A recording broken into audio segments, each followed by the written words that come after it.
And it happened that quick. We were not here, and now we're here. Hey everybody! Hey Troll Lord Games. Thanks so much for coming out and checking out the stream. Thank you so much for checking out Summer of Siege. This is our second year doing Summer of Siege with Troll Lord. We've got all kinds of creators and players, castle keepers, you name it, all kinds of people sort of just contributing any way they can to Castles and Crusades stuff, amazing adventures, whatever Troll Lord Games related. It's all about the Summer of Siege. We are going to be running a campaign here every other Thursday, and we have called this the Unmoored of Moldir, and we put a couple conditions on our players. They had to create either a dwarf or a gnome. It is a very dwarf and gnomish centric story, and then that was really the only limitation we put on them. We also asked each of our players to create their own dwarven gnomish clan that they belong to. If their character should die, then they'll create a character from that same clan. So they're stuck with their clan, but not necessarily their character. And then finally, each of them had to create some reason that their character was going back to the city of Moldir. So that was the stipulations. We are playing with a couple homebrew rules. The first of those being that we are not using spell slots. We are using mana to cast spells, and that players can substitute hit points for mana. So if they run out of mana, they can begin to pull out of their own hit points to keep casting. That's our first major house rule that you might notice.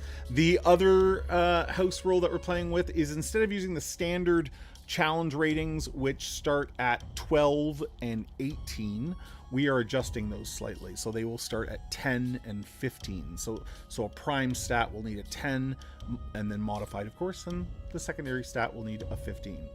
Other than that, if you're familiar with Castles and Crusades, you should be very familiar with the rest.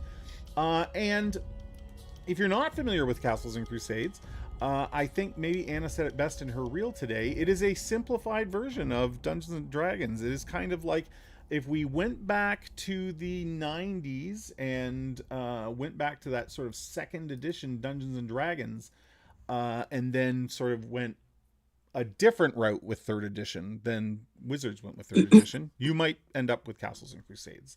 So if you're an old school gamer, I think you'll enjoy this. With all of that said, I'm going to shut up and give my players a chance to talk now.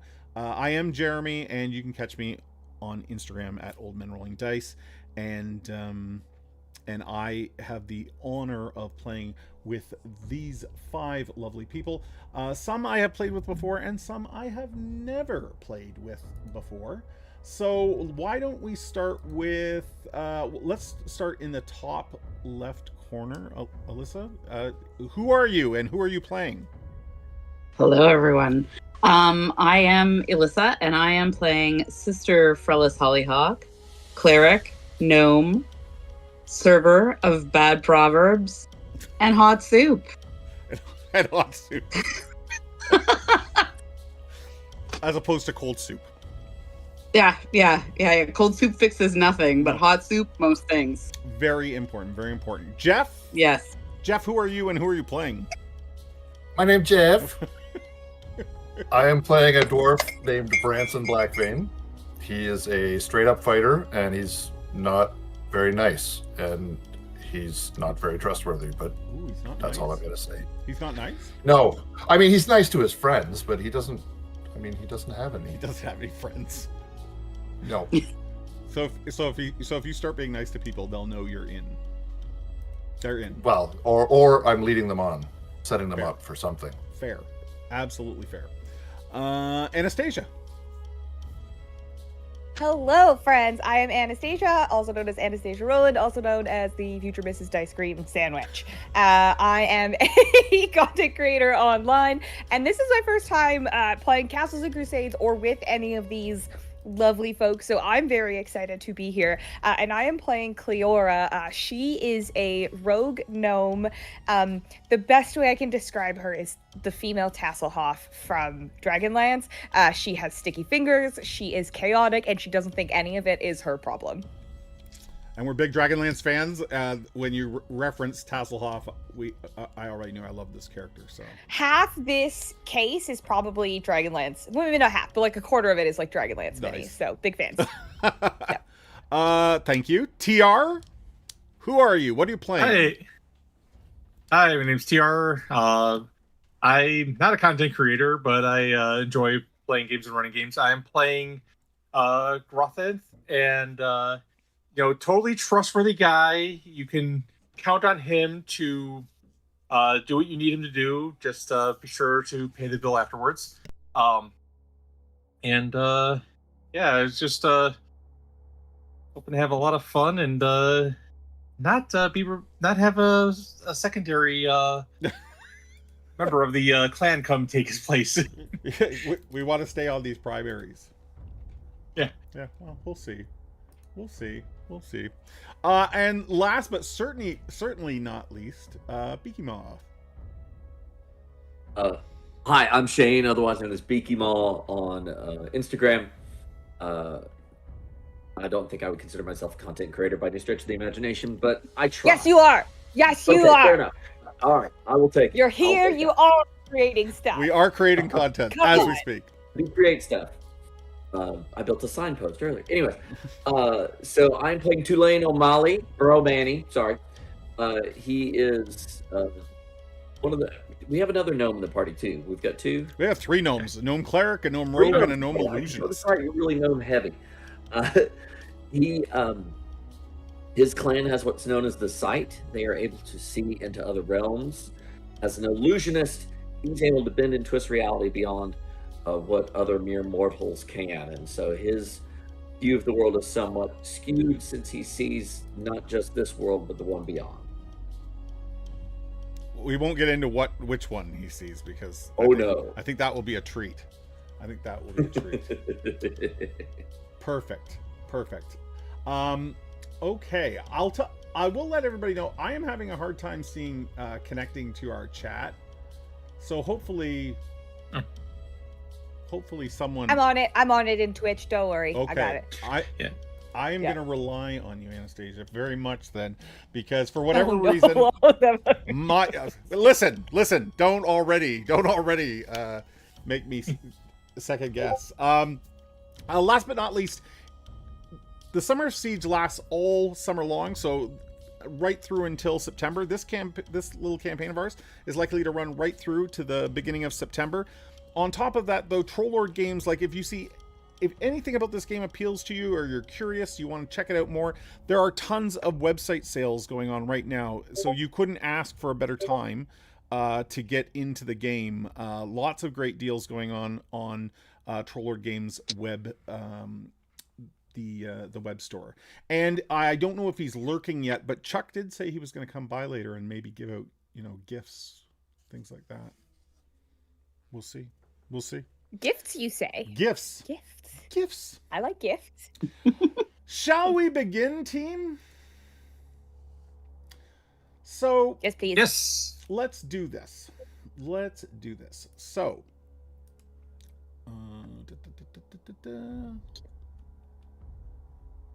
everything's good here. I'm just making some last checks, and I think we're good to go. So, all of you come from families that at one time lived in the dwarven city of Moldir. And it's been about a generation since dwarves have lived there. Important to note, not a human generation, a dwarven generation. So we're talking, 300 years, give or take a decade. What happened in Moldir, no one really can say for certain. We do know that really chaotic things began to happen in the city. There was a number of dwarves overtaken by madness. Tunnels were flooded. Other tunnels filled with fire. Other tunnels lost gravity. Many, many, many strange things. And some of you and I'm not going to talk about which ones, but some of you have some thoughts or some insight as to what they think maybe happened those days long ago in Moldir. Whatever the case, the time has come that the clan elders want to come back and retake the city. Having a home city for dwarves and gnomes is really important. They believe that if a dwarf without a home, a gnome without a home, is unmoored or clanless. So you're all considered what the dwarves would call unmoored.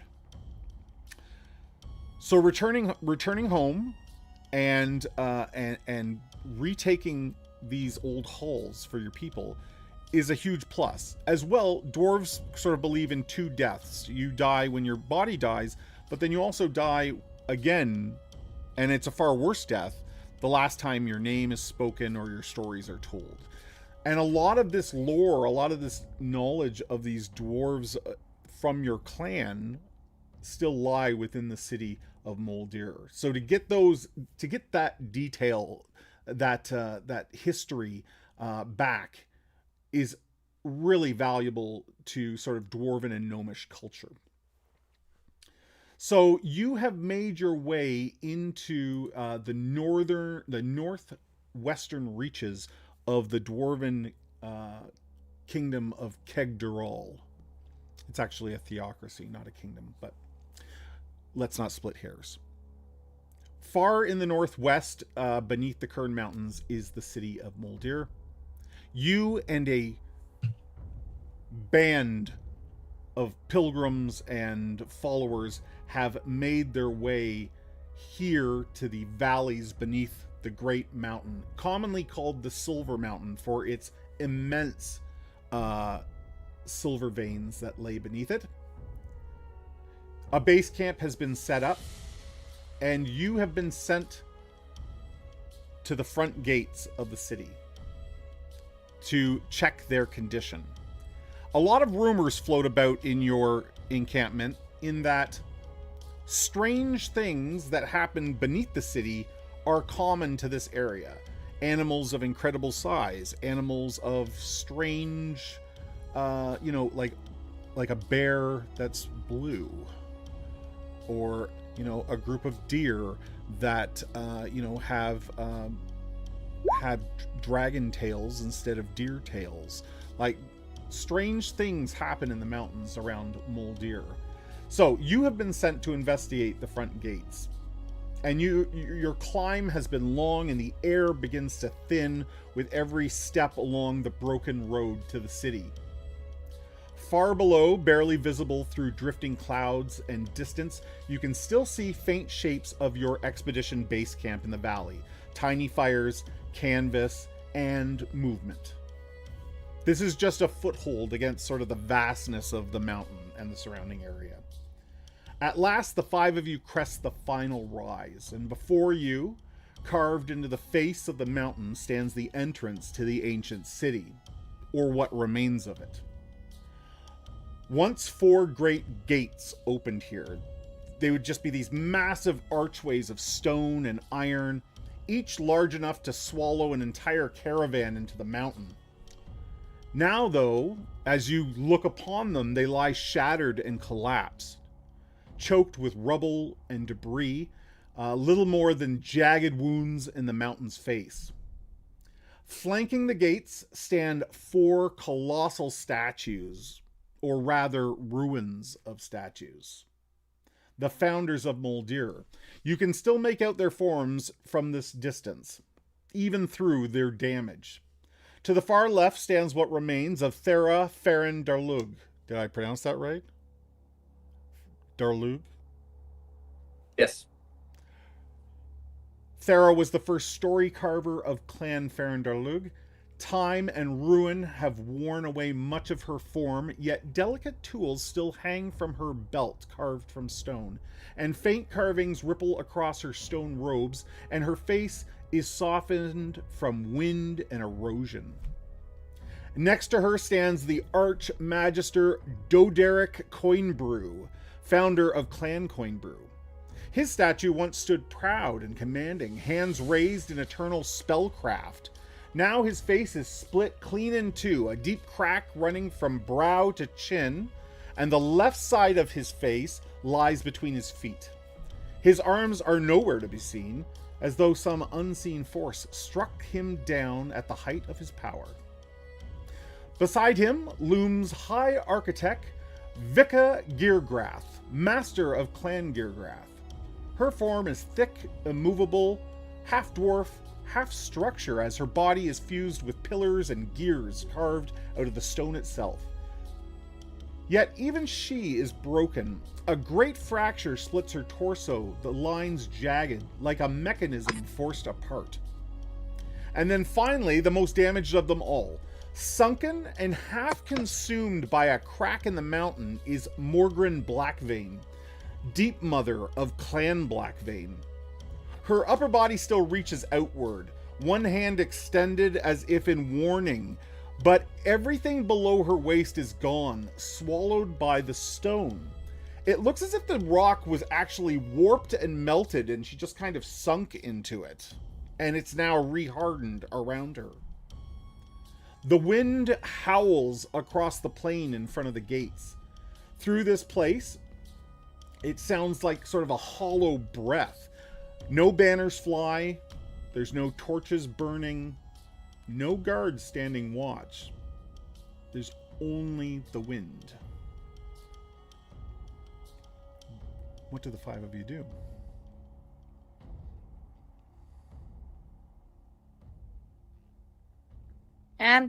Hello? It seems like that home insurance you bought probably didn't work so good.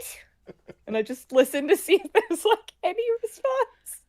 Yeah, it might, on a good day, it might echo here up in the mountains, but with the wind, your voice is quickly drowned out, and no response. I would say that you guys are probably about 500 yards from the gate still, standing on sort of an outcropping. Well, it doesn't look like there's anybody around. Quite the hike. Very We're not going to find observant, anything my if we just friend. stand here, won't we? We'll have to move forward. Blindly going forward is likely to get us in trouble. I don't quite recall the last reports that we received about what was here. Maybe we should take our time to get our bearings before going forth. Yes, as Sister Minerva sometimes says, best look before you leap, lest thou step into the dog shit of regret. That's something I like to think about from time to time. Interesting You want to think about words. shit. Weird. Branson drops to one knee in front of the statue of his clan founder and draws his axe and swears an oath to complete what was started, quietly to himself. Okay.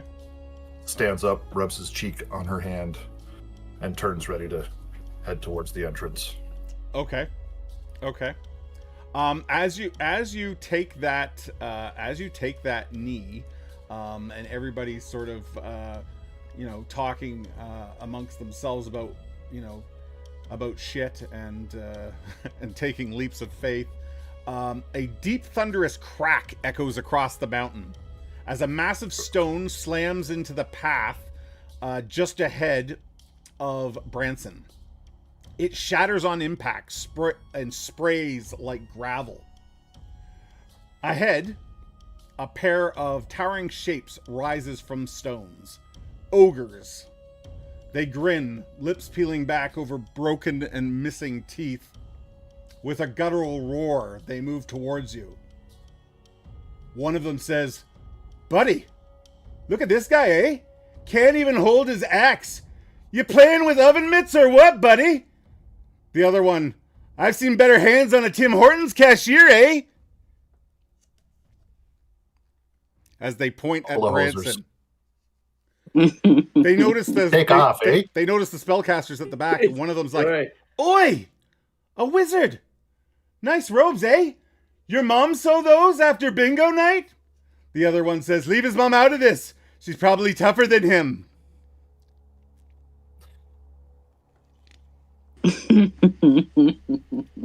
Do we have to fight them? They're hilarious. Yeah.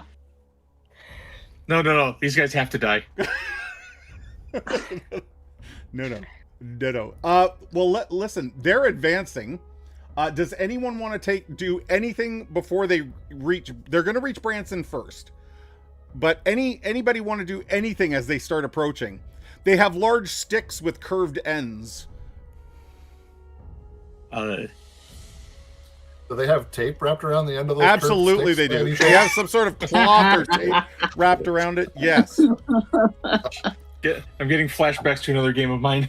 One's wearing like a big iron pot with a blue leaf on it, and the other one's wearing like a broken shield with a big red C. Can somebody like use Mage Hand to flip a sweater over their head by any chance?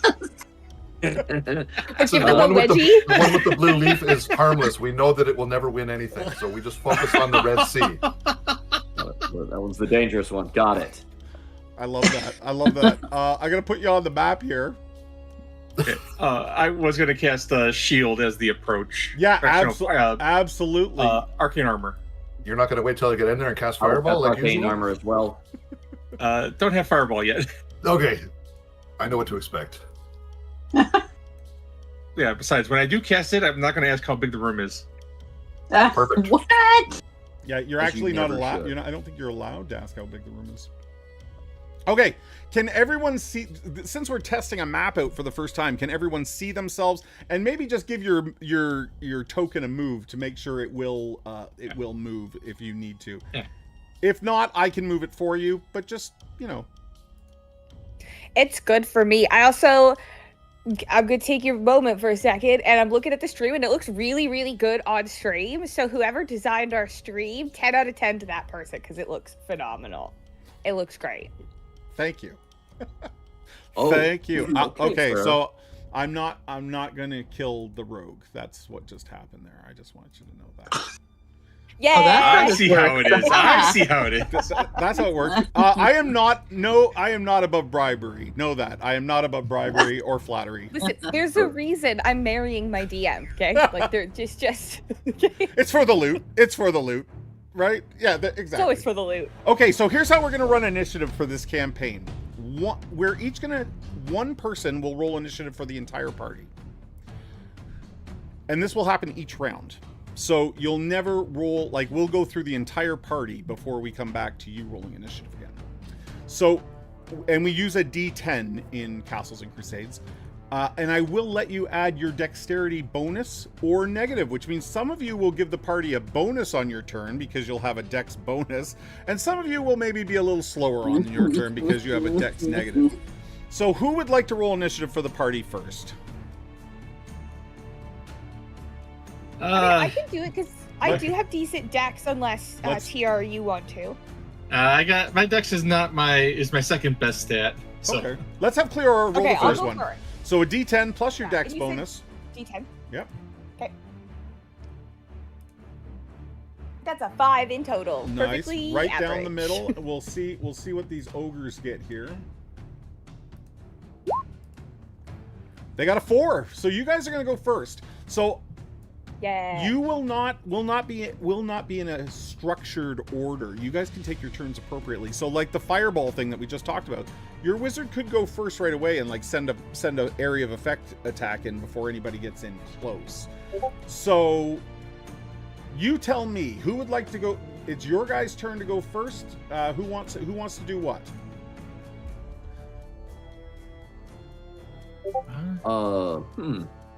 I'd be able to throw something at them. Okay. What are we throwing at them? Well, let me check. Maybe not. That may be a lie. No, they're very far away.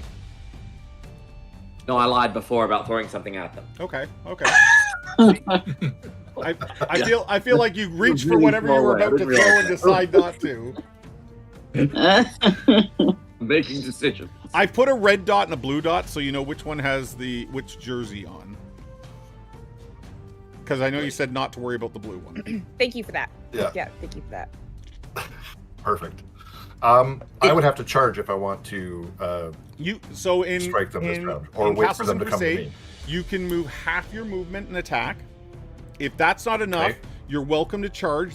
And when you charge, you get +2 to hit, but you suffer your armor class drops by 4 when you charge. Well, I have a +4 against ogres, so that would net 0 for me. Yes. So I think I'm going to charge the red one. Okay. So go ahead and move yourself over there. Nothing flies past me first. Nope. So you're going to get an extra +2 to hit.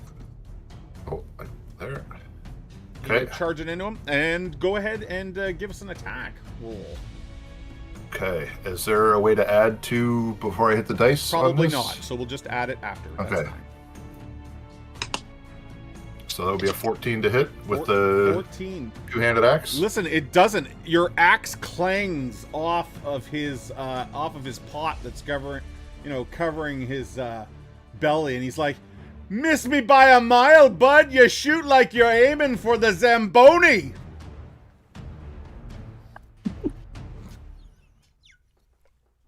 You're giving us such a bad name, Jeremy. Times. So you guys watch as Branson steps up and attacks, missing, unfortunately. Who would like to go next? How close would I have to be to do a light on one of their eyes, Chair? Let me see what the range on light is. While I look that up, does anybody else want to do anything? I was thinking about casting. I was going to cast an acid bolt. Acid bolt? Acidic bolt. Yeah, I like that. So go ahead, and does acidic bolt require to hit roll?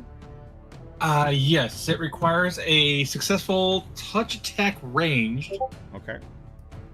Which means I got to get my D20 out. If you have a ranged attack, like a dart or something, use that, and their armor class is lower because it's only touch. And Alyssa, you can cast light, but it doesn't say you can cast it on their eyes. Ooh. Okay. Well, then that won't be very effective. I mean, you're welcome to make their head glow if you want, but... Read. Make them easier to hit. Okay. So I am rolling physical dice. Yeah. I just rolled a nat 20. Very nice. Very nice. So the bolt inflicts 2d4 damage, and then because you did a 20, so you're going to roll your 2d4, and then we're just going to double the number. All right. 5. 5. So that's going to jump to 10. And were you shooting...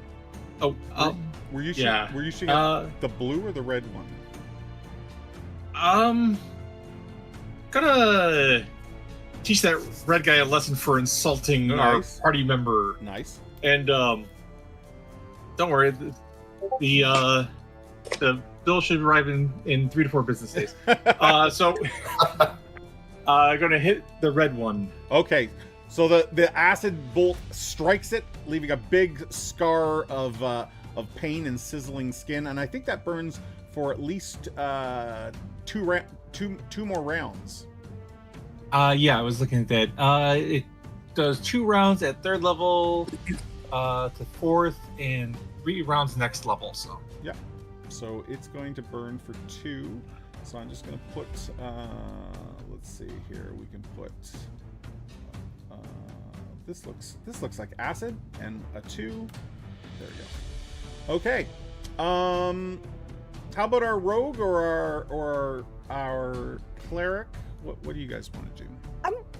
I'm wondering if with the sort of attacks that are happening, if they're considered distracted enough for me to attempt to hide. If not, I'll just shoot them with my crossbow. Yeah, no, I think there's lots of rocks around. You could totally slip behind the rocks as they're tied up with everybody else.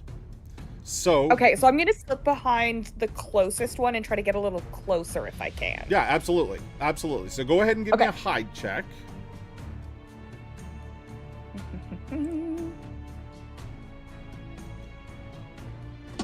That is a 13. A 13? Yep. And it's a prime ability, right? It is. Yes. So you do disappear behind the rocks. I'm going to put your character up here.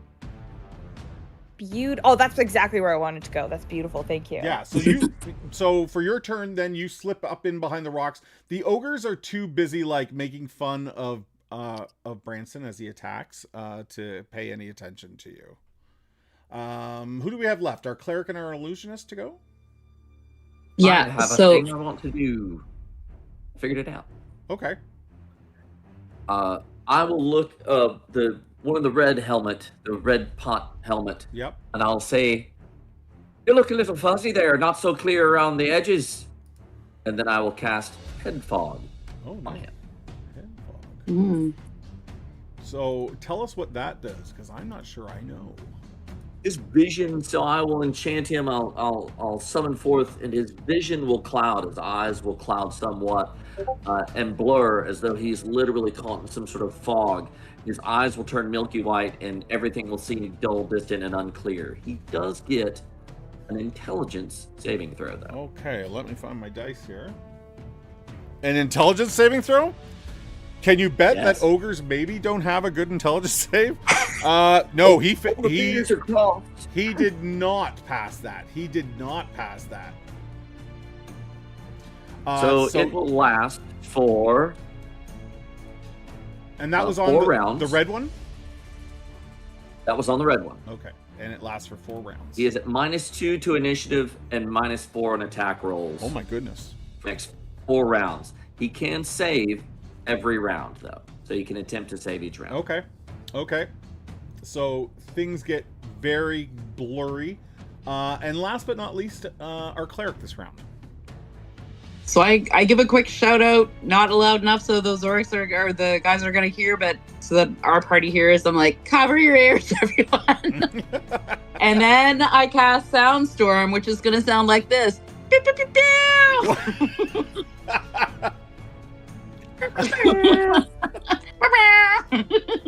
I love that. I love that. So they need to make a saving throw, right? Yeah. Soundstorm. I love it. And I think it is big enough to hit both of them. Okay, so I need to make a Soundstorm saving throw. Oh boy. See if I can find it. There it is. Yeah, so they each take D8 damage, and then I make a wisdom save to see if they're stunned. So can you... Okay. Can you give me a D8 worth of damage? Oh, that one failed horribly. Yep. Okay, so I got a 5. Okay, so they both take 5 points of damage. And you guys see that they are both clearly stunned. They are like looking about. The one's like, oh, I'm a total plug, and the other one's like, absolute pylon, buddy, absolute pylon. So it's their turn now, but they're stunned, so they do nothing. So we're going right back to initiative. If someone else can roll initiative for the party this time, and I'm subtracting 2 from the brain fog. Who would like to roll this time? Does anybody mind if I roll? No. Nope, go for it. All right. I rolled a 1, so I'm at -1 for initiative. Well, I'm at a 1, but I'm at a 3 for initiative. Perfect. Perfect. You guys can continue then. Hey, Branson, you want to attack? I'm going to have to serve up a double on this one. Nice. Stop. Tasty. I'm going to go with real dice, though, because I don't trust your roll 20, because it always rolls terribly for me. Okay. It does. Don't be a a crueler.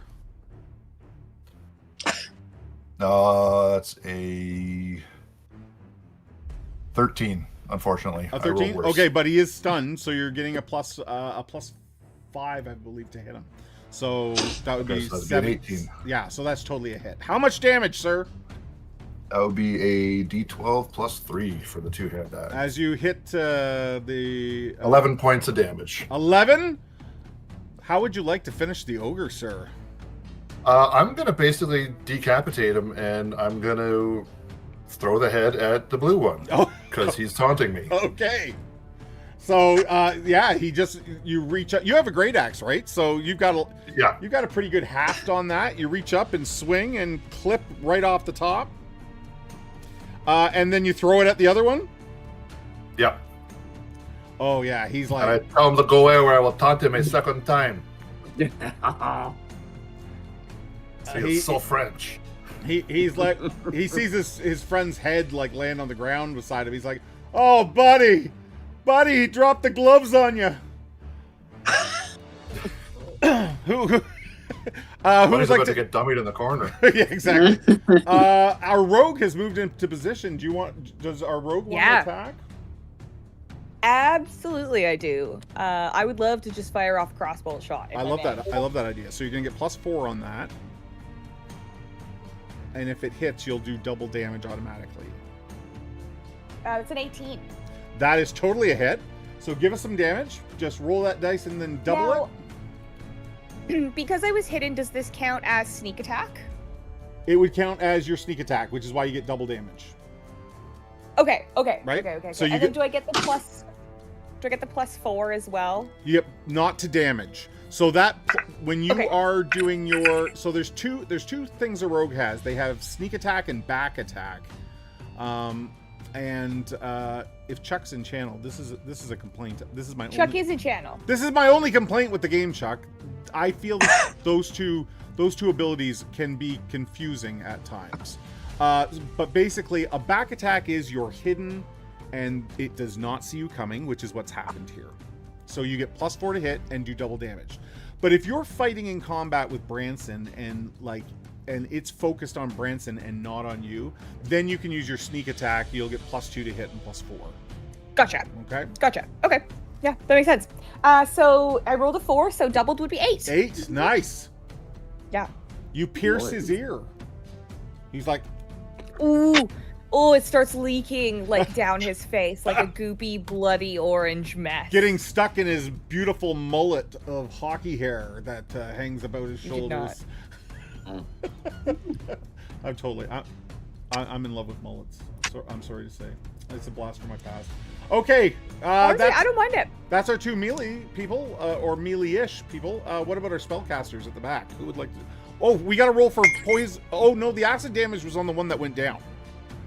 Yes, he was. So he's still on the ground, kind of sizzling away. Grothith is just kind of looking as his acid just burning a dead body. Like, well, that's a waste. It's leaving a really big look hole, around. Maybe this doesn't require such advanced magic. I'm just gonna hit the other one with a Magi's missile. I like that. So no roll to hit is needed, and at your level it does 2d4 + 2. So we got a 3 and a 5, so 8 damage total. Well, he only had 7 hit points left. So any you want to add any special pizzazz to that? How would you like those magic missiles to finish him?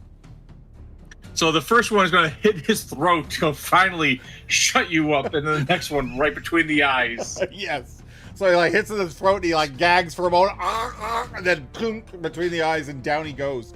And the 2 of them lie motionless on the ground. They're curved clubs lying beside them, and their sort of piecemeal armor laying about the mountain path that you're on.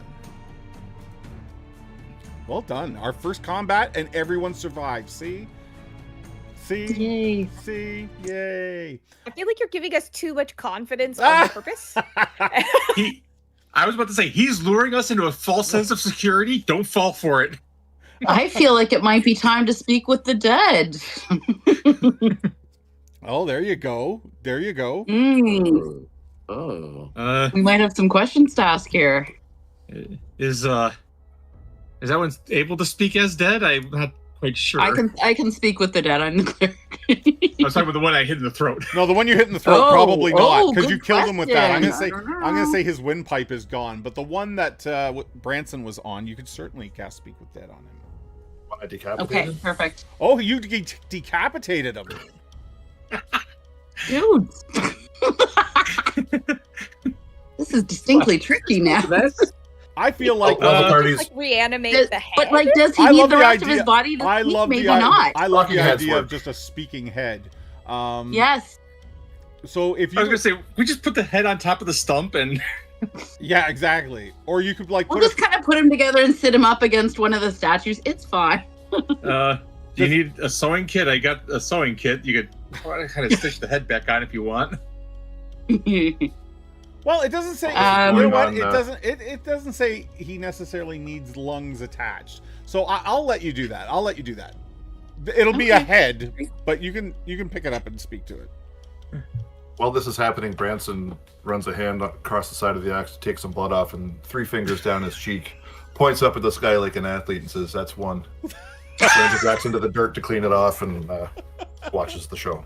Excellent, excellent. So casting the spell requires the caster to cast for 10 minutes. So it's quite a long spell to cast. Okay. The duration is 1 round per level. So you are 4th level. So I'll basically say that you can ask 1 question every round. Okay, sounds good, Jer.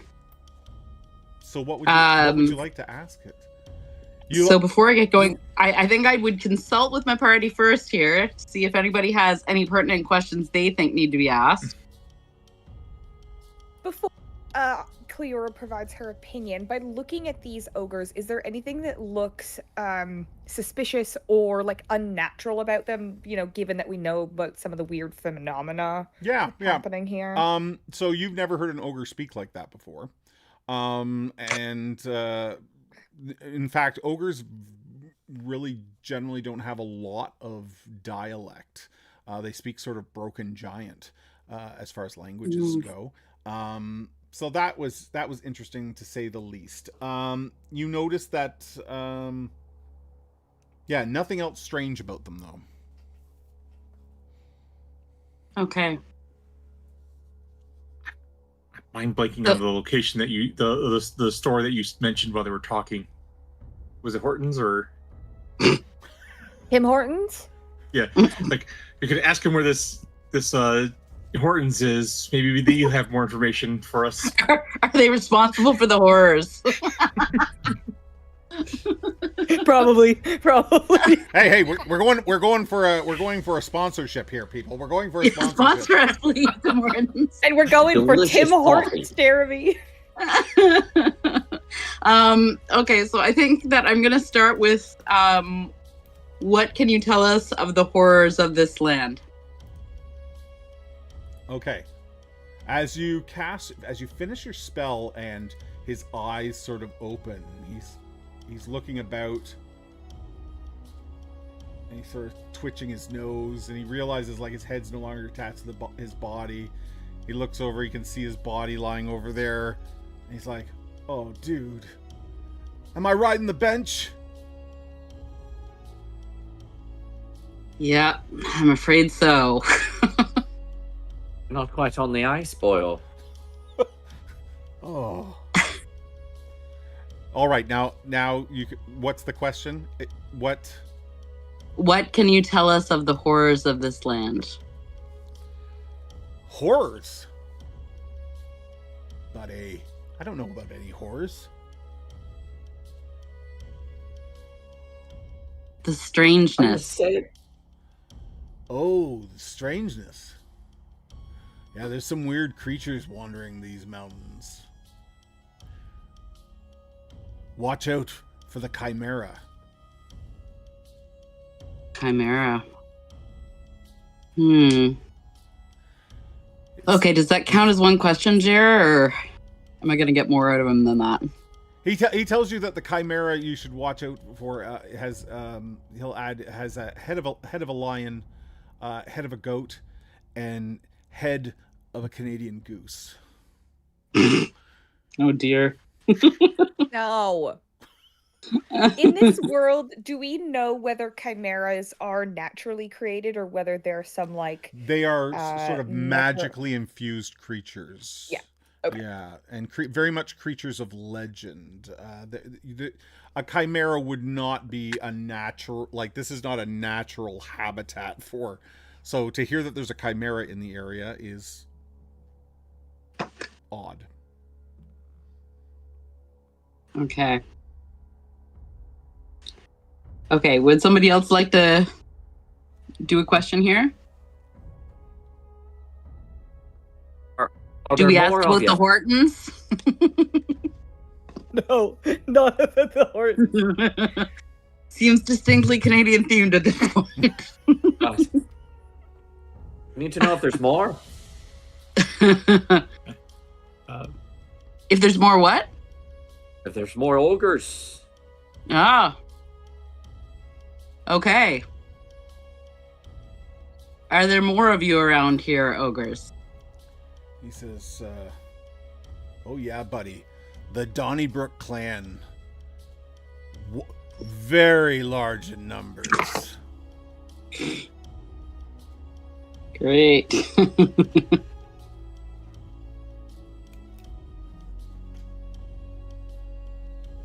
Okay. Is there any Is there- particularly hazardous areas in that you know of? Let me think here. What would he know of? This Speak with Dead spell is going to kill me on this campaign. You're welcome, sir.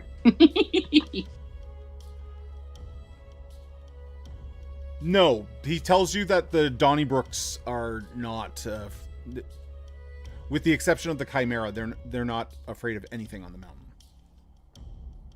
Ah. Implying that they're sort of the biggest threat. That it's the Donnybrooks, not the O'Doyles, because those guys rule. Oh, now I wish I had said that.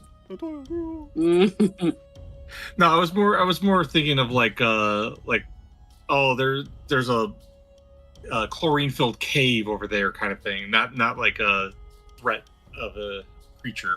Yeah, no, he doesn't even bring up anything like that. He basically just says like that the Donnybrooks aren't afraid of anything on the mountain. Okay. Okay.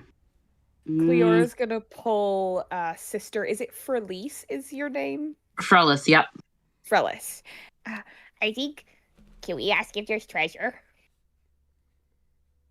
Yes, absolutely, my child. Okay. And then she like nudges you for Go ask it, please. I assume you're looking for the shiny kind, right? Well, yeah, there's no other kind. Noted. Allergy's own treasure. Yes, so I ask if there are any special treasures in this land that we should know about. He tells you that Lanny McDonn, head of the Donnybrook clan, has a great pile of treasure. All the good bits, he says. Ah, sounds promising. We need to get. We need Honey, to get. tell We us. should get that. Is that our Can you 4? tell us where they are? That's your 4. Yeah. Guys, Now you can cast the spell again, but not on the same dead body. That's going to be my one stipulation with this spell. That is fair. That is fair. And the other Okay, one with everyone, a what do crushed you think? windpipe, I'm going to say, is unable to speak even while dead. He then goes. He then looks at you and he's like, "Going back to the bench now, coach." And then his eyes close. May the Zamboni be with you. Are the ogres wearing shoes? Or are they barefoot? No, I think they're barefoot probably. I'm taking the left big toe off of each ogre. Starting my trophy Okay. collection. Oh God. All right. Like big feet with very gnarly toes, dude. Toenails. That's why I'm gnarly going for the toenails. toes. Very gnarly toenails. That's gonna be smelly. I'm making a back scratcher. Back scratcher. Okay, cool. Of course, the Black Vein would be doing that. You can use the hockey tape off of their things to put it all together too. I think that's gonna be really snazzy. Perfect. Yeah. Chat has a really good suggestion that we could take, if they were wearing trench coats, we could put 3 stacked gnomes and 2 stacked dwarves and do a trench coat. Yes. Yes. We can infiltrate the Donnybrook. With an so nobody ogre would head know on it. top of each for a disguise. Yeah. And we're infiltrating. Or one of us just reaches up with the hand inside the head to make the mouth work. Like a puppet. Oh Hey, we got God. time. We can rig a whole poppet system. Like, come on. We're going Too dark bad I here. We're don't have going dark. animated heads. I love it. I love it. 3 gnomes. Probably kind of looks 2 at his dwarves. party members going, what did I sign up for? Do they have any obvious possessions? Like, is there anything No. sticking out there? No, in fact, they don't have any provisions packed. Maybe they have a water skin on their hip. But you would have to think that the ogre encampment is probably not too far far. wherever they are. Do we see any strange cups that are kind of red with some weird writing on them that's white that we've never seen before floating around on the ground someplace? No. No? As Okay, I drink from one. Sponsor us, Timmy's. Yeah, no, nothing like that. Nothing like that.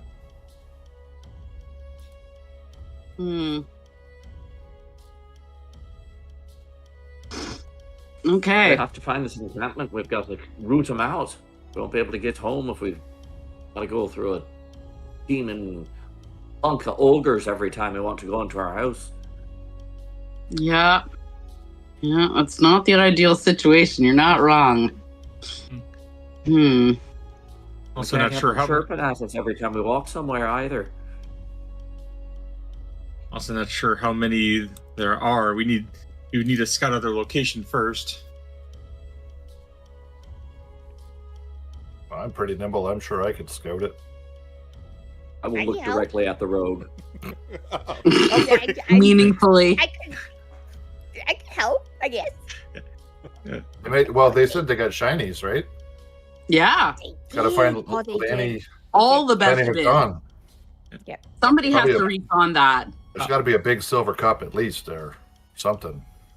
Don't Maybe- ruin maybe it. like For, some don't ruin it for me. Don't ruin it for me, Jeff. Sorry. That took me a minute to catch. By the way, Grothin is tightening the straps on his pouches Okay. and Okay. and backpack for any sticky fingers that might be around. And I will say, if we've been around each other long enough, you've probably like scolded Cleora on it enough that she at least like understands. Like, even though she doesn't have an understanding of like ownership, she's like, okay, well, those aren't. I just can't take those things. So you like for Okay. a daily basis, you guys don't have to check your own pockets. Special rules for specific items. It took a lot of training. It took a lot of like, no, like just because I put that down doesn't mean it's yours now. And it's like, but Okay. Yeah, I just We it need just a happened in my clicker. pocket. You're like, Putting it in my pocket isn't No. putting it down. I've got a suggestion, Cleora. Okay. Do you trust me? No. Do you trust my magic at least? No. I know how it Okay. works. See, like knife, and then I like take it and I like stick it in like the side of the ogre's. I get how that works. It sharp it goes in. I don't understand how your magic works. But like if I'll work with you, what do you thinking? I want you to look right at my nose. Look right at it, alright? And I'll go and I'll cast invisibility on Cleora. Oh, nice. I can steal everything! Yeah. No, you can't. created a monster. Alright. Why? Cleora. Why'd you As cast it on long- her? As long as you don't attack anyone, you're gonna stay invisible. And no one will Nope. see you. Can I steal stuff? You can do whatever you want as long as you don't aggressively attack anybody. yes, and you just hear like the pitter patter of like feet running around and like I don't know, like flipping a cloak and just like she's not taking anything, but like you don't know where she's gonna go next. So now, A small wee going around in circles.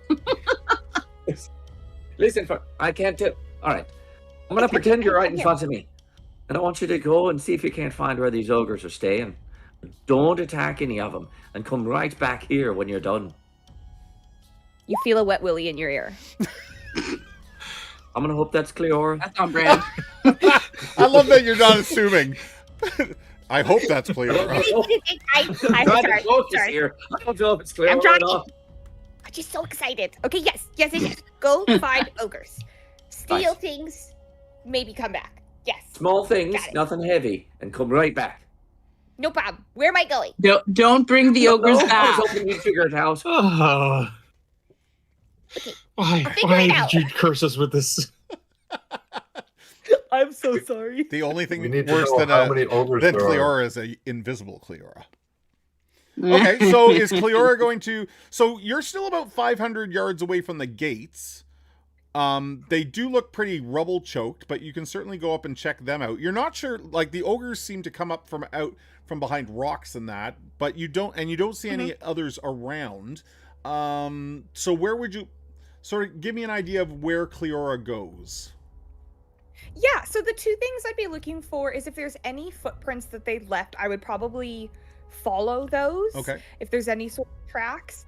Other than that, if there's nothing like else sort of, I don't know, unique out here, I would probably head towards at least the gates to see if I could pick up any trail if there's nothing else that sort of sparks my attention. But she wouldn't really be careful, to be honest. She thinks she's invisible and like that means like can't die probably or something. She's invulnerable! Bulletproof. Yeah. Does the rest of the party slowly make their way somewhere, or do you guys hold tight here on the ridge? Well, I think chances of Cleora actually making their way back to us is good if they know where we are. Okay. Maybe better than if they don't know where we are. Okay, sounds good. Sounds Still good. not 100%. So That's exactly right. Chances still aren't good. I was considering Not going zero. to clear the rubble at the gates, but you make a good point about actually being where we said we're going to be. let's have Cleora give us a wisdom check, please, as she makes her way generally towards the gates. Well, she definitely was. That is a total of 2. 2. So it doesn't matter if it's prime or not. So Cleora does not. There are footsteps everywhere, and there are broken rocks everywhere. And you kind of think about the ogres, how they threw the rock and it broke beside you guys. So you think the ogres probably hang out in this area in front of the gate relatively regularly, but you don't find any sort of like trail or path per se. J-Frog, thank you for the raid. Welcome, everybody. As you make your way closer and closer to the gate, you start, like, with every step forward, the gate just looks more and more just chock full of rubble.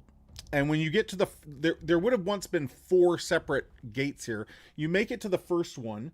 It's got to be it would be like 20 to 30 feet wide. And it was probably at least that tall as well.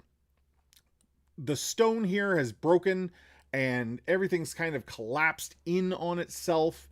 You don't think there's any way to get in, and to dig would be impossible. Like, it's not like gravel. It's like massive boulders and stone have collapsed in.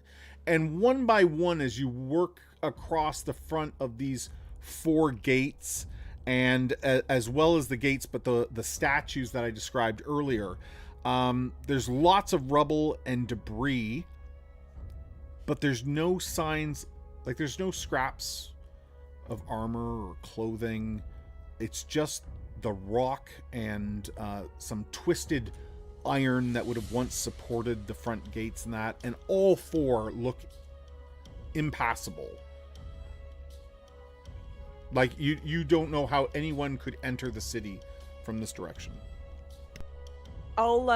head back then to the party, and you hear, like, she's not trying to hide her or scare you guys or anything. Like, you hear the pitter patter of feet. So, I don't think we can get in, and I think that pretty much, like, is kind of it. So we should just turn around and go home. That's fine. And you hear her, like, start walking away back to, like, camp. I try to snatch a cloak in that direction. Clara, stop! I don't think you have any Oh, chance of gee. doing that unless Cleora lets you grab her. She would be stop. Like, you would probably figure out where the voice is, and everybody else saying stop, stop. Like, she is already like, Wait. There's no door. Okay, you weren't supposed to look for a door. You're supposed to look for the ogres. There's supposed to be a ton of ogres somewhere. Listen, I did my best, okay? I followed the footprints. There were too many footprints. I went to the rocks. There's too many rocks. Not my problem. But you know all about doors, and aren't there usually more doors that you can't find just by looking right away? Like hidden doors. You're a door specialist, right? Sometimes, mostly, I shoot stuff and things end up in my pockets. That's my specialty. So not doors. Fair enough. No. We can't all be door specialists. I understand. I would like to, maybe someday, you know? But it's just not my blood, you know, not my calling, and that's No. okay, I accept it. Grothin is rubbing his Somebody head. has to steal the things. That's you. So at least that's good. Thank you. Well done. I try and determine a set of footprints that would be a good set to follow to the ogre camp.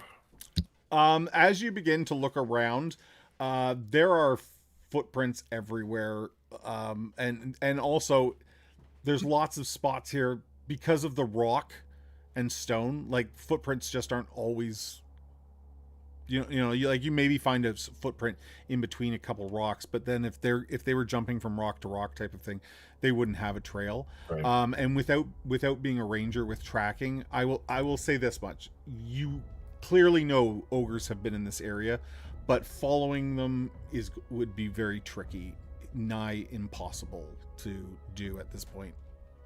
And Stonecraft's not going to help me with rubble. It's got to be like constructed. Exactly, it has to be Hard, Stonecraft yeah. works on constructed stone. Exactly. Okay. There goes that idea. Grothin is going to look around, trying to figure out where, because this whole area looks rocky, so setting up camp would obviously be very difficult. So where maybe the best place to set up a camp would be. If you want, you can fall back to your base camp where your fellow clan mates and everyone are currently residing and setting up. There's tents and fires and food there and ale and all the rest of it. Think of that as like a small town that your clans have all set up in the mountain, and it is in the valley, sort of beneath the gates. You can see it. You can see it in the distance. It's down sort of. It would not take you long to get back to. A few hours. I was trying to think of where maybe the ogres might have set up. Oh, if you wanted to set up camp or where the ogres, it is. You don't think the ogres would necessarily be on the peak like this or up on the high parts of the mountain.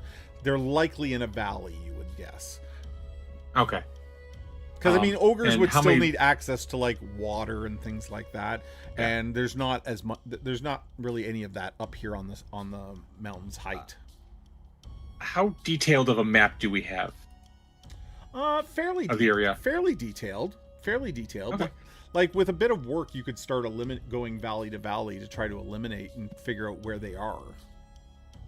Yeah, that's what kind of figuring out like where they might have set up. Obviously, they're not set up where we're set up, so that eliminates that. But okay, Can we split up so we can check 5 valleys at the same time? splitting the party, great Let's idea. do it. No! that was a great No, reaction. Just a Best idea I've heard all night. And after the first game, they all got to choose their next clan member. Session 2, character 2.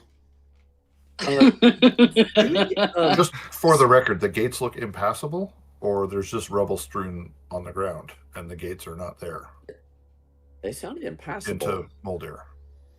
Sorry, run that by me again. the gates look impassable, or there's just a bunch of rubble strewn on the ground? The gates look impassable. Like the mountain itself has collapsed. Whatever framing once held the giant gates up and open has sort of crumbled and fallen. It looks almost like a rock slide. There is also like something strange happened here because the statue of Morgan, sunk. of Morgraine, sunk in the rock, which is really you're not sure. Yeah, I have a pickaxe and a pry bar. I mean, how long could it take? it would. Well, from what Cleora saw, it would take like a serious amount. It's not impossible, but a serious amount of excavation, and certainly not the 5 of you. You would need, you would need lots of people.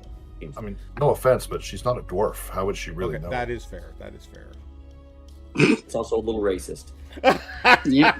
I'm a dwarf. Have you met me? Do we see any smoke or anything on the horizon come out of any spot? So we've got our big encampment. Do we see anything? Because we've got a pretty commanding view, I'm assuming. I'll let everyone give me a wisdom check for that. It's unfortunate. What if you don't Can have any? Intelligence. Can I use my 19. wisdom check to instead look for secret +1. doors as our sister suggested? Now that Yeah, that... absolutely. Absolutely. Yeah, okay, I'm gonna do that. I got a 17 prime. Okay, 17 And prime. I got a 19 prime +1 for which was I my rolled a wisdom. nat 20. Ooh. Rolled a 7. Ooh. Fancy. What did our dear Cleora get? I got a 13. Okay. So Cleora goes and takes a quick check around the gates again, looking for secret entrances, and nothing sort of... There might be a secret door here, but there is so much damage to the rock face here. It could very well be buried with the amount of stone that is tumbled and everything, and you can't find any kind of entry point.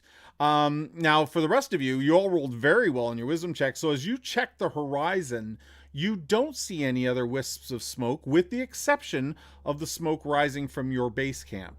But everywhere else from around the mountains up here, it's sort of like clear skies, clouds rolling by. It's actually quite beautiful. Like, if this was your family's home, it all kind of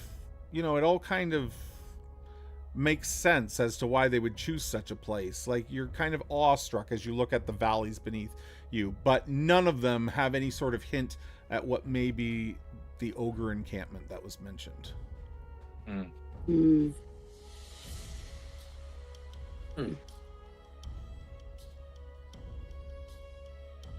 What's the closest valley? Probably the one that your encampment is in, because it's like right beneath you, and there's a sort of broken road that winds down into it. The valley that your encampment in would have probably been the original approach to the city. But there are adjacent ones that you can get to relatively quickly. A few hours of walking and hiking, and you'll be in them. There have to be somewhere adjacent. There's because they didn't come through our encampment to get here, so they've got to be in one of the adjacent valleys. I mean, maybe there's also a secret door over there. Like, if we go around the mountain, there's a secret door on the other side. Nobody gotta said be there some- wasn't another entrance. Yeah, there's got to be some lore in one of our clans that talks about an alternate entrance or something. Is there any kind of intelligence check we can make about that? I'll say that none of you yourselves would have that knowledge. However, Okay. I mean, I think Jeff is sort of on the right path there, perhaps. Like Branson, certainly there's lots of elders down in the encampment that you could go and, say, we've been to the gates. There's no way we're getting in that way. Does anyone, is there an alternate? That's certainly one, as well as going to neighboring valleys and checking for other ways in might be a way to do it, or to search for the ogres. Like, nothing's off the table here. It's an open sandbox. I mean, choice for you to make. I kind of want to Right. check out the shinies and like I'm I fine don't with know if the overhunting. elders. Yeah, I don't know if they'll be super happy if we come home right away and be like, haha, just kidding, we Well, didn't yeah, find anything. If we didn't try, if they're gonna come and say, like, why are we sending you guys? You're really the champions. Like, I mean, we I'm can- wondering we why can they're do sending that. us Knocking in the food. doors, man. you Yes, knocked, they I'm- didn't answer, you went home. What the hell? I'm wondering why they sent you guys as well. Yeah. I'm not even elder, and I'm scratching my head while you're here. Okay, then do we start to spread out into some of the nearby valleys to check them out? Okay. I Yeah, We say don't so. who's going to which right? one? Yeah. No, we're together. going together. No, we're no. going together. I assume you're going as a group. Okay. I heard Oh, split, and I was like, fine. no. All right. Okay, as you move into one... Can I, Yeah, go ahead. quick question, Jerry? Yeah, can I rack my brain? Because Sister Minerva often says things, pretentious things. Sometimes pretentious things. It depends. On on what happened in the olden days in the city. Would she have mentioned any valleys or other ways in beyond the one way? The elders that brought you here were under the impression that the gates were accessible. So I'm not saying she doesn't maybe know of an alternative entrance, but nothing comes to mind. Nothing she's ever mentioned to me. No. No. Okay, fair. I wasn't sure if Groth's elders would have mentioned anything to him in his prep work or preparation. No, I think if any of the clans were to know anything, it would probably be Cleora's clan, as they're known to have been the ones that like built the foundations and the plumbing and all that for the city. If anybody knows of a back door or an alternate way in, her clan might be the ones. Honestly, man, they don't tell me shit. I don't know why. I don't get it. But I do. I mean, yeah, you're smarter than me, so you probably would. But you know what? I just go with it. It's okay. And Yes. in this moment, I would just like to say, beest not the crocodile thou dost not want to see in the world. That was famously from Brother Hook.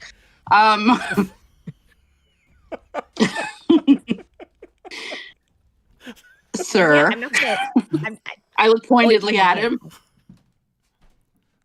So you tell me, are we going to check a valley first? Is that the Valley. plan? Yes, at Okay. least one. Yes, I think so. Maybe I two. think so. At least like yeah. Okay, Maybe so even three. as we make our way into the next valley over, I'm going to put us into break for a moment just so that we can all, use the washroom, get a drink, get a snack, that sort of thing. We're almost halfway through, so why not do that now, and we'll come back and rejoin things. Okay? We'll be right back, everybody. If you have not entered it already, please enter the draw that's up. I believe it's !raffle to get in on that. Go ahead and do that, and Chuck will be doing some draws for gift cards to the Trollord Game Store. We'll be back. Nice. Yay.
And we're back, and we just learned too much about Jeff. Hey. So listen, you guys push into the next valley. Being in the mountains is not an easy place, but being dwarves and gnomes, this is something that is not too unaccustomed to you. And as you make your way down into the valley, my gnome characters, all three of you, hear a very small voice call out as you're making your way down into the valley. Hey, watch it! You almost stepped on me! Hello? Hello? The three of you find a very small gray vole, a little burrowing animal. Gnomes have the ability to speak with any kind of small burrowing animal. And he looks at you. As you turn, like, do you understand me? Of course. Somewhat, yeah. He's only like halfway out. Think like, what's the Pokemon? Diglett. It's just the upper body out of the dirt. What are you? You're not a vole? Are you No, a little mole? friend. We're gnomes. Kind sir. A gnome? Sorry that we nearly stepped on you. He starts sniffing in your direction. To my two dwarves, you don't know what the gnomes are saying. You probably know that gnomes speak to small burrowing creatures, but right now they're sort of making funny little ticks and squishy noises and all kinds of things back and forth with this little burrowing mammal on the ground. Grothin is going to look at Branson. I think the majority of our party has finally gone crazy. I was thinking they were trying to. So, my dear little sir, a quick question for you. We're trying to get into the city, and our way that we could pass through is blocked. Do you know if there are other places and other ways that something our size could pass through? The old city? Mm-hmm. No, It's our old home. The rock's too hard to dig. And he sort of he sort of gives his little claws a wriggle. Hmm. I wonder what Volt tastes like. No. Why am I not surprised? Oh, just for those of you that maybe aren't used to this particular edition, Cleora is still invisible and will not become visible until she attacks someone. Yeah. It is essentially Dear God, It's you have permanent. created It's a permanent monster. until she does something. Oh, until she attacks someone. So just Yeah. sorry. Chaos. Sorry to bit. In a word.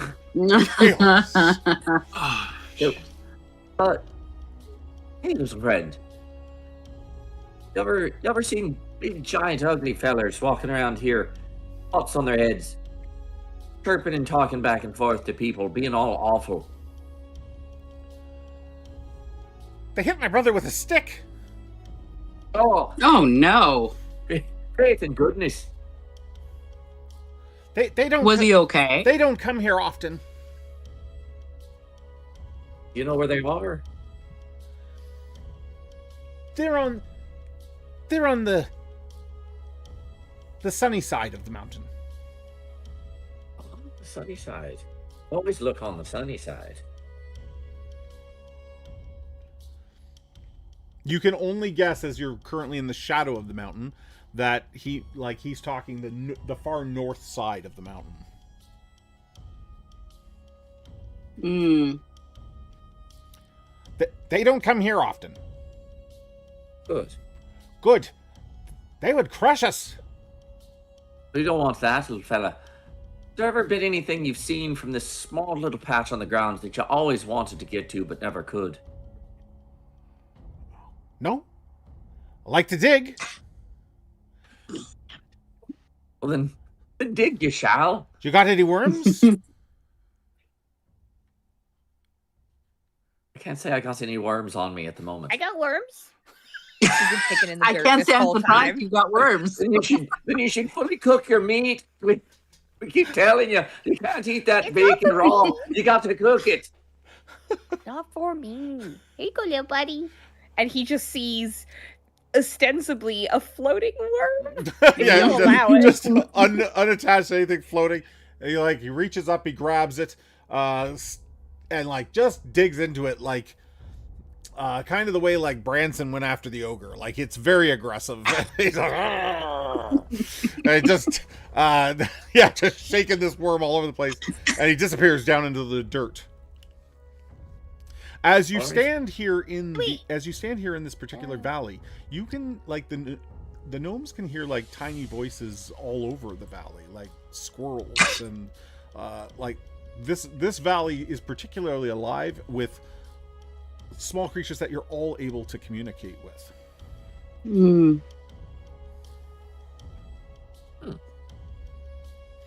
Well, we're a valley over. We should go back that way.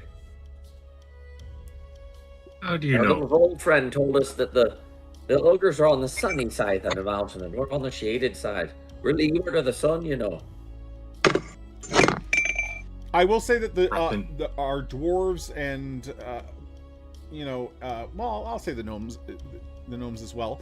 To get to the other side of the mountain could be as long as a week endeavor. Like there's no easy pass, so you would be like going from up and down through valley all the way around the mountain. It would be a good deal, and there's no road that you're aware of, so it would be a bit of a trek. Except the ogres didn't have any food with them, so they can't be that far away. That's correct.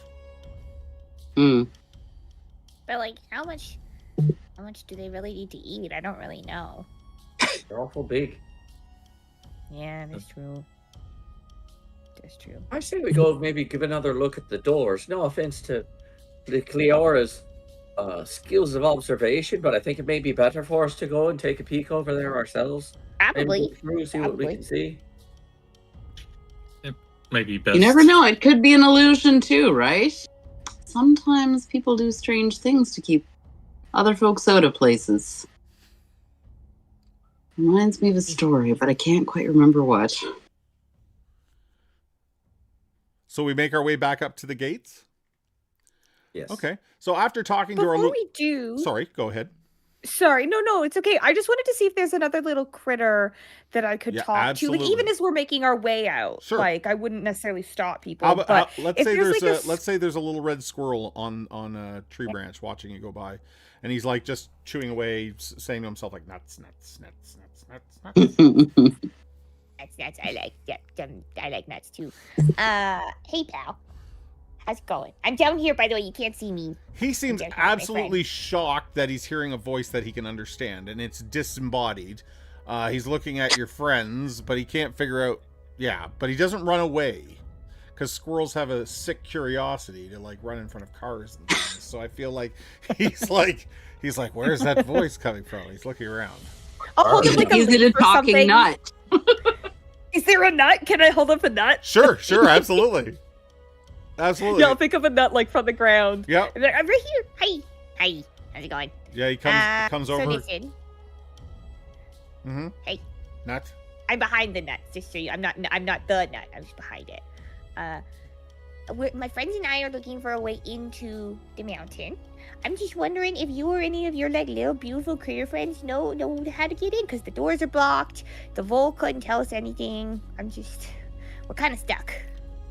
What? He's absolutely lost for words. He's like, into the mountain? Yeah. Horrible things are in the mountain, I've been told. Yeah, unfortunately, yep. We are the champions of our people, and we have been sent to reclaim the land. What's a champion? Super strong and smart people. Like a big nut? Yeah, big toasty nut. You're big nuts. Hey, then he reaches for the one that you're holding out. Big old nutsos. He reaches Big for the nuts. one that you're holding out. He's like, we don't go in the mountain. I know. We're hoping to make it a safe place to live so that you can come in the mountain. And I'm just Is there anybody that you know that's gone in, that's come out, or could tell us how to get in? He starts chipping around, and a couple other squirrels come over, and then they start telling you. They all start saying, "Dead lizard." The dead lizard knows. The dead lizard knows. Oh, okay. Where can I find him? They sometimes walk about the valley. This valley? Yes. Oh, so we should just, like, is it every day? Should we wait around? I need some parameters to work with here. They're like moons. Moons come and go. Oh. And then the dead lizard comes. Oh, okay. Yeah, that sounds reasonable. That's great. That's reasonable. So I turned to my friends and I guess the other two gnomes like wouldn't Yeah. have heard this, but I turned to the two dwarves and verbatim. So basically, we're big nuts. Just go with it. And dead lizard, and like I just verbatim, no context additional, just. Yes, I believe you have gone nuts. I'm not. I'm not. I promise. Mom had me checked. She missed the worms, but she got the nuts. Head lizard. Lizard. And I give some thought to the moon phase that we're in right now. Okay. In this world, there's Yeah. actually two moons. There's Luna, the white moon, and then there is a smaller orange moon called Umbra that goes about as well. And some people say that the moons have the ability to empower spellcasters. Interesting. Do spellcasters believe this? Well, if they do, it's never done it for you. Noted. Okay. What if we really believe, though? really believe. I am a bit cynical after all. So I say to my invisible friend, ask him which moon. I mean, you can just ask him too. Sir, which moon? Sir Squirrel, which moon? He looks up into the sky. Which moon? No moon! Which moon? No moon.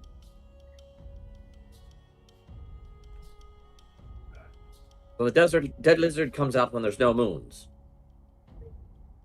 Dead lizard comes after moons. In the morning? Please remember that a squirrel would have maybe. no comprehension of time. Yeah. So, is It's now it or out not when now. we hear, or it's not out? After the Point at the moons. sun. All right, you just after the moons. We got it.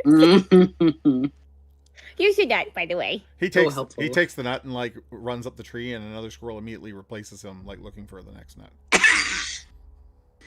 Do you know about the moons? I'll grab him by his little squirrely lapels. Tell us about the dead lizard right now. You need to know what's going on. No more nuts for you, You'll get nuts when you speak off and tell us what's happening. abortionist. Would you like to make an intimidation check on the squirrel? Give me a charisma. Sure. Give me a charisma check. I just rolled a 3. Oh dear. I feel like a rain of nutshells fall from the tree on you, like as the other squirrels just begin to drop their A lot shells of on angry you. chittering that sounds like Yes, swearing. lots of chittering. You guys are hearing like just the foulest language that you've ever heard on your poor ears, as the squirrels are all up in the tree, like just calling you every name in the book. Lost the temper. Well, that backfired. I feel like somebody should chop down the tree now. But I don't know what's going on. We'd be informing you, I think. Like one of us would be translating the whole time. I What the think. squirrel says I feel is... like The rain of nuts alone would have spoken for itself. Yes, I believe. Translation. I believe when the squirrel was attempted to be throttled, and then a rain of shells fell from the tree. You understand their language at that point. Excellent. Okay, let's jump to the front gates. You guys depart here. You get to the front gates, and what sort of things are you looking for? I guess Small woodland creatures. To see if the moons are gone. okay. And dead lizards, apparently. Lizard. There is no dead lizards. It is getting late in the day. I think it is probably getting late in the day by now. The moons are not out quite yet, though. And everybody that would like to search around the gates is welcome to give me a wisdom check.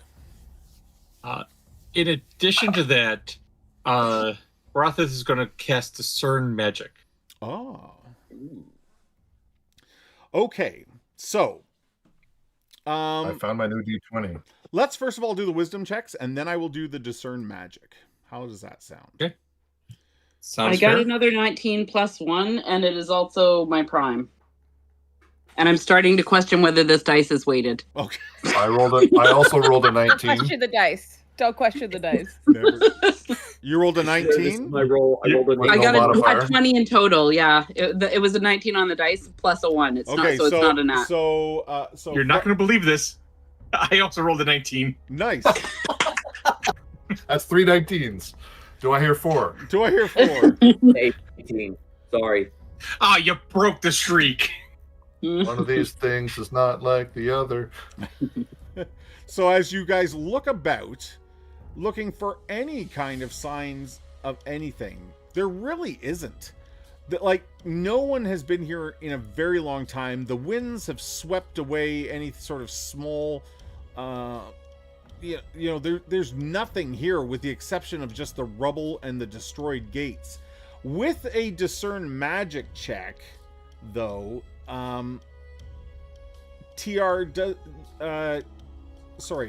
Grathis does notice that the one gate does have some stones that still glow with magical energy. Some abjuration magic, to be exactly, some sort of protection magic was probably put, in place on the ancient gate, and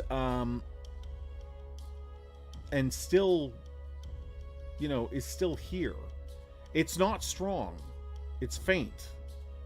But there are a number of stones that still glow with abjuration protective magic.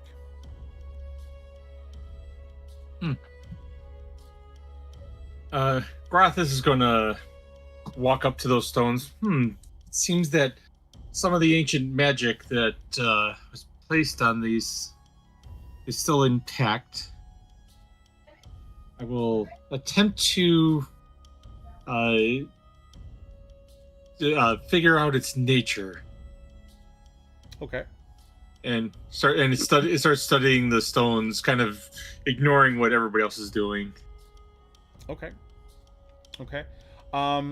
Everyone else is continuing their search. And I'm going to say, let's see here. Frellis got a 19. Someone got a nat 20 though, right? Grothis got a nat 20? I got a 20, but it was a dirty 20. 320. All right. So, But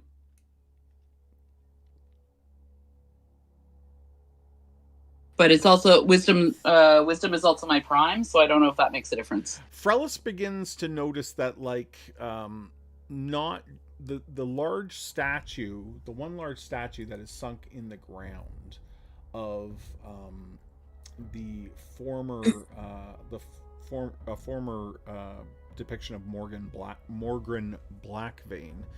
That melting of stone becomes visible in other places around the gates, almost like the rock here was softened and then rehardened. Okay. It has sort of a melted, waxy look, but it's still very much stone.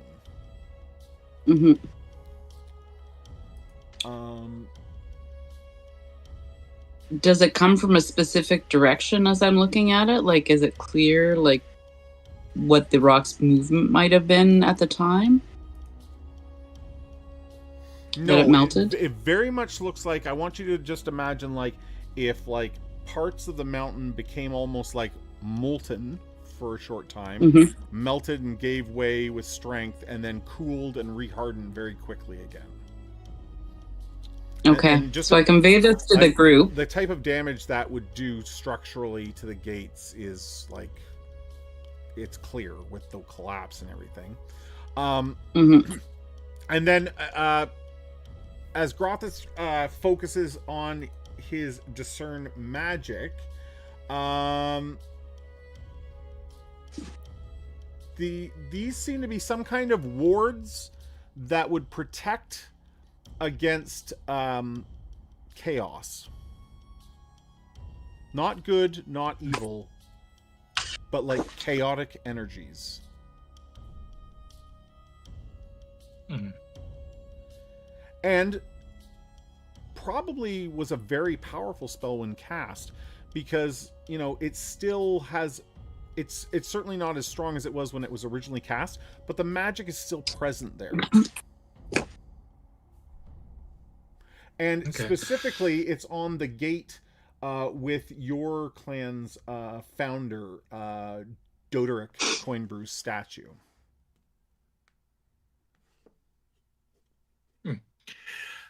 So this is not like something that could doesn't have a nature of which it could undo the damage that has already been done. It was only to protect it from damage that could occur.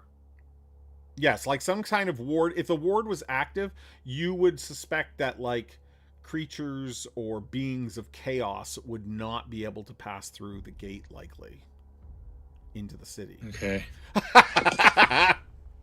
As your invisible rogue. Uh-oh. Hey, why can't I walk through this area? No, that's not happening. But... Just dunk. Dunk, like, over and over again. I think there's a wall here. Gunk. It's invisible, just like me. Just to eliminate the possibility, I'm going to cast Discern Illusion. Okay. Give a scan of the space. Absolutely. Just Absolutely. essentially- Let me just check that spell there quick. Mhm. It'll last for 4 minutes.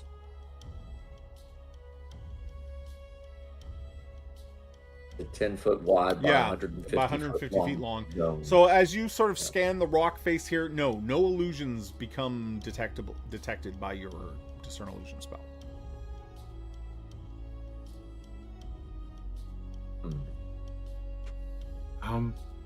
And with everyone's high roll, I would think that the party is pretty certain. If there was an entrance here, it's there's no way you're getting into the city this way. I told you. I wasn't wrong. I wasn't right, but I wasn't wrong either. And for those that thought there would maybe be like a secret door or what were those gates and postern gates or if there were anything like that here, it's probably been destroyed with the collapse or buried. Yeah. Okay, Sounds so like that lizard's kind of our hope. Just saying. Looking like it. dead things do not. Well, I mean, there's undead, but dead things typically do not walk. Maybe he learned somewhere.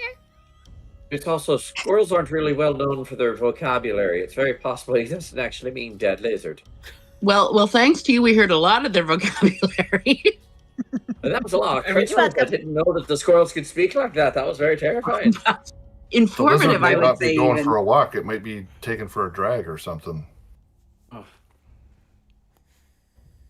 Like the fact that you three are talking to animals is already concerning to me, but Are you concerned or impressed though? This is you need to just reflect on that, I think. Do we? a little bit I of say we go both. back down to the valley and see what we can scare up. Yes, I think so. Okay. As we walk back down, can I take Grothos aside and just be like, hey man, like, I know that like dead things aren't, you know, everybody's like favorite cup of tea, but like we're all in this together, and I just don't You shouldn't be scared. We got you. I'm not scared. It just doesn't make any sense. Well, no, nothing here makes sense, but I thought that was kind of the point, is to figure out what's going on and maybe make sense of the nonsense. I mean, You know? yes, that is and it's possible because of all the craziness that's been going on with with what destroyed our city, our home, but dead things walking after the moons vanish doesn't quite sound like it is the typical things that we have heard about happening in this area, which possible things have changed, but still, there Listen. has to be a logical explanation for everything. Those ogres didn't act like any ogres I've ever seen before either. Yeah, I'm not counting anything out. But will a wet willy make you feel better? I got touch though. No, it would do the exact opposite of make me feel better. Her finger was like an inch from your ear, but you couldn't see it, and she like pulled it down. Okay. Well, I'll protect you. I yell over my shoulder, good job for asking for consent, Cleora. Thanks, I'm learning. You're doing great. That's It's awesome. a matter of opinion. So Grothin just kind of go ahead. Grothin just kind of turns and looks at Tulane, just like, you have made things so much worse. You realize that? Not even Have I blaming made it worse or Cleora have at I this made it point. better? Just is all on Tulane. You Would an unwanted wet willy count as an unprovoked attack? Just out of curiosity, asking for a friend. Probably. Who says it's unwanted? Roll for chaos. I do not think a wet willy constitutes an act of aggression. It depends on your You point of don't view. have sensitive ears, obviously. As the Write that- as write that the down. castle keeper here, Speak up. I'm going to allow wet willies to pass the invisibility check for the remainder of the I campaign. think from Cleora, it's a sign of affection, even, I would say. Exactly. Probably, yeah. In her own weird way, yeah. Yes. So as we make our way down the mountain with no wet willies at this time, you find yourself coming into your base camp. Smoke curls in thin gray ribbons from cook fires hanging low in the still air of this valley. What was empty stone and scrub only a few days ago has become something else entirely, a living camp. Tents of stitched canvas and hide crowd together in uneven clusters, their shapes marked by clan colors, runes, and personal sigils. Between them stand rough-built shelters, half stone, half timber, raised with dwarven efficiency and gnomish improvisation. Dwarves move with purpose through the camp, hauling crates, sharpening tools, and arguing. Gravelly voices constantly, while gnomes weave between them like sparks, quick, curious, carrying armfuls of strange devices, chattering as they go. Somewhere nearby, metal rings against metal in a steady rhythm, while laughter and the scent of strong ale drifts from a large pavilion. Near the outer edge of the camp, a handful of sturdy-looking mules stand tethered to a rough-hewn line. They snort and stamp the rocky ground as you pass them, their ears flicking at the noise and movement around them. A pair of dwarves come over to settle them down. Everywhere you look, different clans work side by side, uneasy perhaps, but united in effort. Old rivalries have kind of been laid aside for the time being.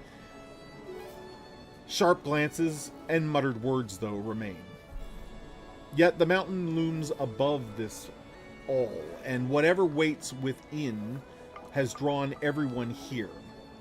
The camp has become sort of a foothold, and a number of people that know you and recognize you nod and smile and, welcome you back to the encampment. What would you like to do?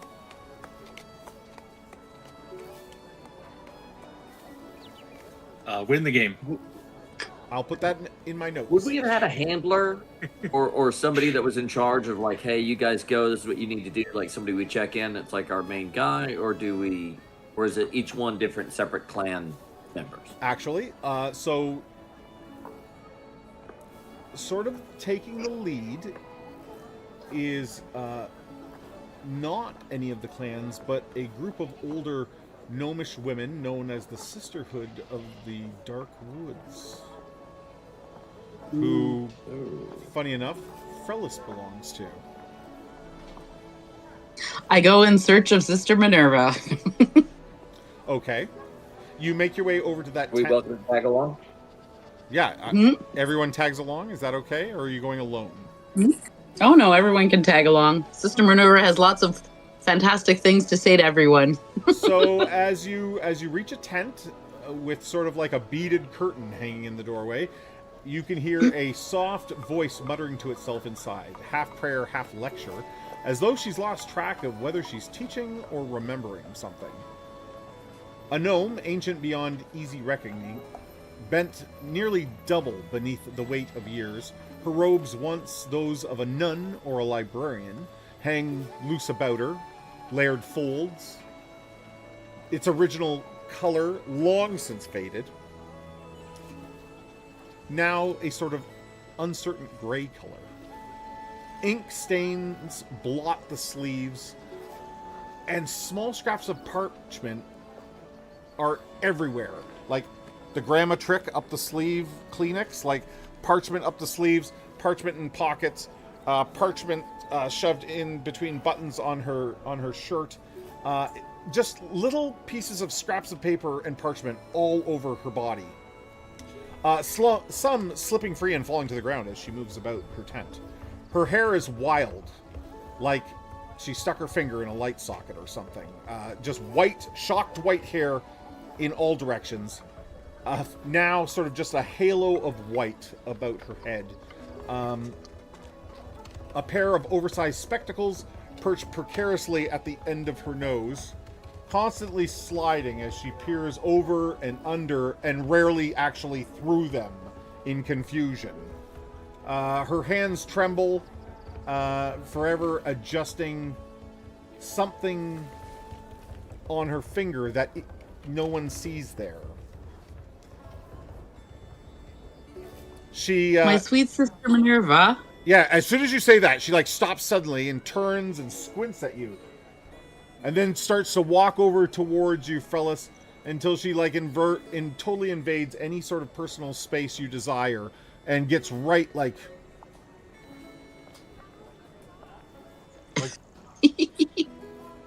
right up on you. Right up on you. And she's like, "Oh! A visitor! Yes, it's me. You remember me, right? Are you overdue or am I early?" Possibly a little bit of both in this strange world we live in, my dear. Her eyes widen with that suddenly, as though a thought just caught her entirely off guard. We returned from the mountain, Oh, no, that's... from the entryway. Oh, that's It's important. blocked. Yes, very. No, I no. know you know all of the things to know, that we can know, that we remember. Do you remember another way in? You remember who she Does is? the prophecy speak of it? What has happened with the front door? There was a rock cave-in among the statues. You remember the statues, do you not? She takes you by the arm and sort of motions. You get like a bit of an elbow, like you're supposed to lead her to the table or something in the room. I take her, I pat her hand and bring her over. Yeah, she begins patting on her robes, looking for a scrap of parchment. She's like, I can't have you knocking on the front door. No, dreadful idea, dreadful. Well, you're not wrong. It didn't work so far. We tried. You say the front Only gates are found ruined? orc. The gates are ruined. Broken. In fact, not just broken. In Melted. fact, Demolished. the sister of Margraine Blackvein. I can't quite remember how we pronounced it. Cracked? has sunk into the earth as if it was molten under her statue. Sunk. Veins of it run through the mountainside. Are the gates broken or sunk? Both. Twisted. Possibly one due to the other. It's hard to say. Cockeyed. Well, you know what my late husband used to always say. No. But I trust you'll tell us. Use the back door. Did he now? Yeah, that sounds like what I remember of him. Oh. The old service Yep. ways. And she looks around, realizing Cleo isn't there. Built for maintenance, ventilation. The Geargrass were very proud of those. Hidden, you see, practical, sensible. Service ways. Unless they've collapsed too. Do you remember where they were located in relation to the gates? Moved, fallen down. Yes, the gates, definitely. The service ways, perhaps not, but molten through, perhaps also. We don't know. Things move, you know, when no one's looking. Yes, this is true. Memories move. But yes, the back door. Definitely. Okay. Somewhere. Excellent. She finally We'll finds, look for that. She finally finds a piece of paper. Ah. The Western Ridge. Or was it the East? No, the West feels right. Or left. Left is often West. Your clarity always amazes me, sister. She puts the paper down on the table, and there is a very crude sketch of the mountain. And then she turns it upside. Okay. And then she turns it upside down. Yes, the West. I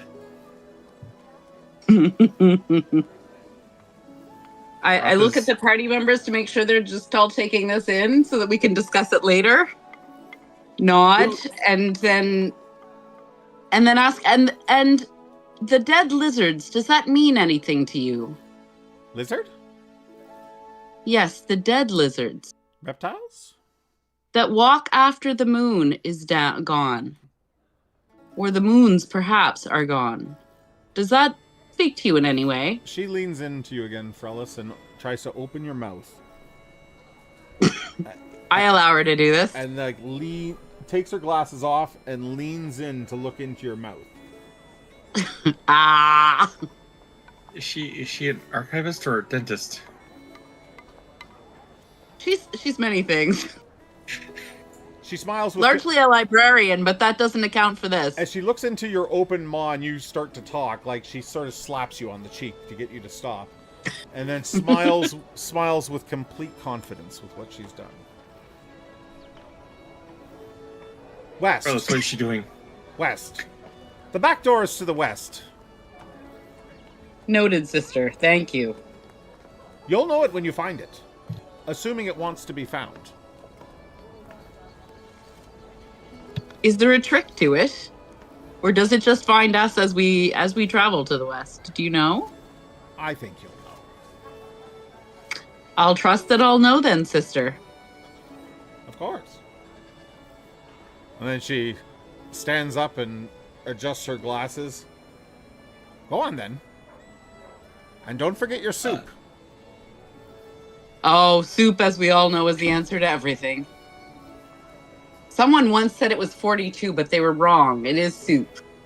She then walks over and begins to make herself comfortable in a very sort of beat up rocking chair that has been, hauled a very long way from home for her to sit in here.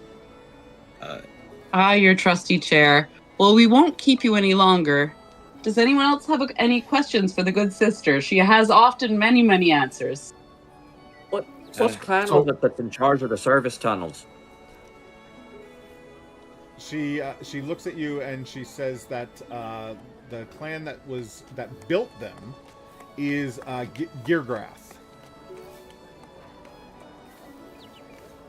Yep, that's us, the engineers. I thought you guys would have known that. I was afraid of I that. don't know why. It's not I even feel as like the disembodied voice enters the tent. Minerva's like, aha! But she has no idea where you are. It's not a ghost, dear sister. We just have an invisible gnome with us. Everything is fine. Is the etiquette for the back door the same as the front door? Like, are we not supposed to knock because we shouldn't knock at the front door? Like, just let ourselves in, or is it better to knock first? Let them know we're coming. She looks at you with a very sly eye.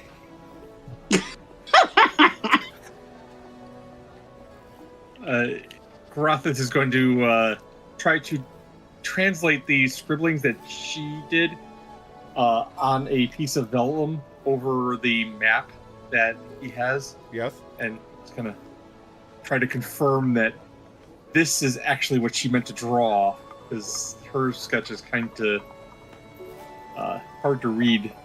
Okay. So you make your own version? Yeah. So the you know what vellum is, right? Yep. Okay. So yeah, so it's something that I can kind of overlay on the map without altering it. Okay. Okay. Yeah, so it's a very crude sketch of the mountain with a few of the valleys mapped out. Not many though. And it's very crude drawings. And then there is in the Western Valley sort of a mark, not to be too on the nose, but like an X that she motions to as being where the back entrance maybe could be, if it wants to show itself to you. Now we just gotta part any obstructions. Assuming she has her west, east, left, and right correct, of course. Mm-hmm. I'm gonna assume she does not. Anna is gonna assume she does not. Cleora is like, yes, west. This is the right way. Yes. This is the way. See if it's not, then we just take the vellum and flip it over and Exactly. have an idea as well. You've got it reversed. Okay. Just you don't find it one way, just flip it over. That way, you know, that the back entrance will be visible. Anything that you'd like to do? Like, are you going to rest here for the night and then leave in the morning to find the rear entrance, or is there anything you want to do in camp? I go and find some hot soup for the good sister. Oh, she's got soup on. Oh, does she have soup on? Excellent. She would not be a proper It sounds hostess good. if she I like didn't the have soup. soup ready for unexpected guests. So there is This soup is true. there. There is soup there. Great. Not made with lizards. No lizards. There are no dead lizards here. Here. Thank you for your thoughts, dear sister. We really appreciate your time. Yeah, she's asleep in her chair. Okay, bye then. Bye. There. There. Okay. So anything you want to do in camp before, or would you like me to skip ahead to the next day? Well, I'm wondering, with her note about, you know, the service entrance ways or service ways, if there were any maps or sort of like a map library or blueprint records that my clan would have that I could go scour to find any information. Okay. Absolutely. I So would like to do the same thing with my clan. If we did anything delving deeper and found another way. Okay. Why don't you both make me? Well, I'm gonna ask for a charisma check from Branson, but technically Cleora is invisible right now. Do you want to just go find the information for yourself? Yes. And Come on. any spoons on the way? Okay. Let's have then instead of a charisma check for Cleora, let's have Cleora make a dexterity check as she sneaks through Okay. the many tents of the gear graphs. And whereas Branson, you go at, of the clans, by the way, Branson, your clan is the least numerous as many of your clan is believed to have retreated deeper into the caves when the catastrophe happened, as opposed to getting out of the city. Yeah. Go ahead and give me a charisma check. So I rolled an 18 dex, and that's prime. Nice. 12 plus 1, 13. Okay. That's not going to do it, I'm guessing. So let's start with Branson. Branson, you head into the small area of the encampment that belongs to the Black Veins, and you run into a very round, thick dwarf named Rack Boomhammer. And he sees you coming in. Well, Branson, how was it on the mountain? I got to cut my teeth on a couple of ogres, but the front door's closed. Gotta find another way in. Ogres? And he looks really intrigued by that. He's like, we weren't aware of ogres on the mountain. I'll relay the information we gathered with the with Lanny and the clan, and Yeah, he very much invites you to sit down and have a drink with him, and lets you regale him with that. Now, your charisma check was a 13, and charisma is not prime, correct? correct. So what you get from Rack and your fellow Blackvein clansmen, they don't doubt that there's a back way or some sort of a service or entrance or a secret entrance in and out of the city. No doubt. But they don't know anything about it. All right. Okay. However, Cleora, you go looking through like blueprints of the city, and a lot of these you can tell are old, but more than old, some have been recreated off of memory, so their accuracy may not be 100%.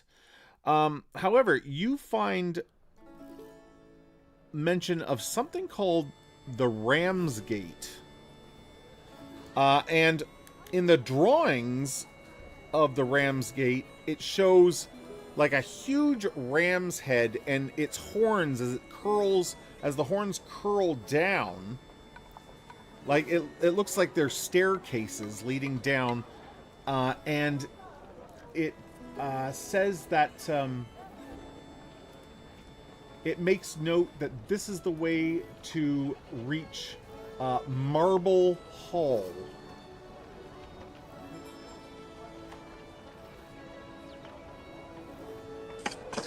Cleora would, especially in her invisibility, wait for an opportune moment. Like, I imagine where I am, I'm not alone, but sort of wait for an opportunity to pocket that, but leave a few nuts in its place, like whether like it's in a drawer or on a shelf or something. Yes. And like make a trade, which she believes is an equivalent trade. Absolutely. Absolutely. When it comes to Cleora's clanmates, how do you think they think of her? Do they feel her to be competent?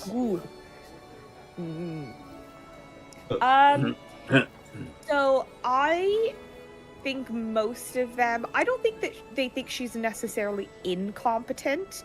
I think that they question her loyalty. She had spent some time away and wasn't necessarily disloyal or like betrayed them necessarily. But given that, you know, sort of our people as a whole are already unmoored, and then she chose to sort of unmoor herself even further by sort of striking out alone, that was just seen as a huge act of rebellion, right? So her coming back and trying to come back to the clan, they're testing her. And I don't think many of them expect her to succeed. But if she does, it's like, okay, great. no love lost kind of thing. So as you successfully replace said map with nuts, maybe on the outside of the tent, you overhear two Geargrath clanmates, a man and a woman, and the man's like, "Did you see? They came back down the mountain already. Couldn't get into the city." And the woman's like, "Yes. And did you notice? Our sister wasn't with them. She's run off again, on her own." He's like, "No doubt up to no good in the valleys around us." And then they walk away, and they're like, their voices get distant and faint. But definitely there is still that feeling of like, I don't know if she's up for this. Cleora is going to take, I don't know, like a penknife that she has, or even her little dagger, and like in the corner of like the bookshelf or the table, like whatever the closest wooden piece of furniture, she's going to scratch in Cleora was here. Okay. Nice. All right. And then today's date, so that Okay, they and know. you date it. Yeah. Big time. Nice. Fantastic. Okay. Grothith, I did get your message, so that was successful. Okay. I love that that's sneaky. But successful nonetheless. Okay, so, the party maybe gathers. It's getting close to, time for everyone to sort of call it a night and rest. Do you make any plans for the next day? You tell me. I'm eager to find this back door, so I'm raring to go. Yep. I'm also eager to find the back door. Rothis was going to see if there were a couple scrolls that could have gotten to help with the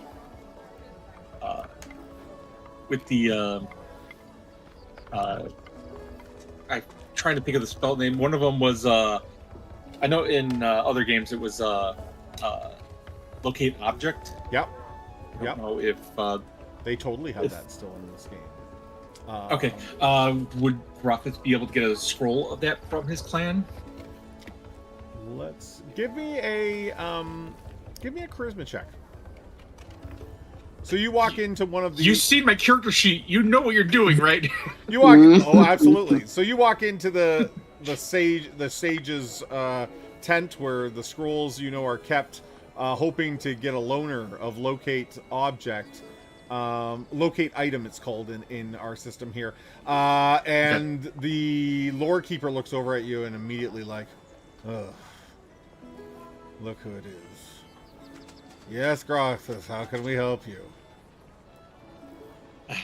You know I'm on an important mission, and resources need to be shared to ensure its completion. And what did you? I require a scroll of locate item. And what was your charisma check? Sorry. It's 15. 15, and is it prime? No. He looks at you and he's like, "Nope. I was told not to give out any scrolls without some proof of success, even a small measure of success." The proof of success that I have is actually with another member of the group, Branson. We defeated 2 ogres who 2 ogres displayed some very odd behavior. 2 ogres. Ha! Hardly success. The ogre's behavior was very strange and looks like it could have been an effect of what happened to our home.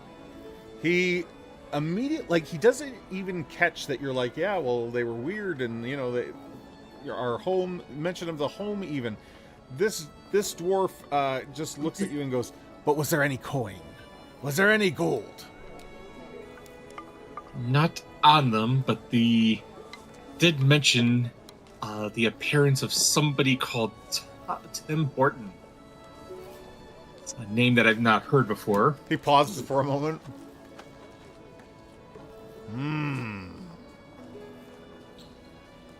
Bring us some gold. Maybe this Tim has it. They did mention that there was some coin or shinies at their base camp, which he said was on which not located yet, but it could be on the sunny side of the mountain. You bring us the gold, and we'll get you your scrolls, Grothith.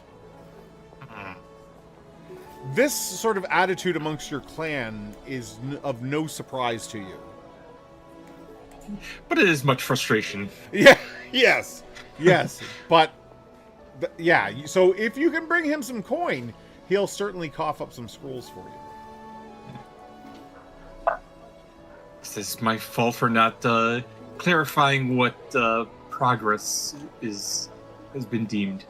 Also, it appears the ancient aberration magic that we had cast to protect the entrance to our home has failed in its duties. But it seems that much has happened that could not be foreseen, as the stone looks like it has been melted.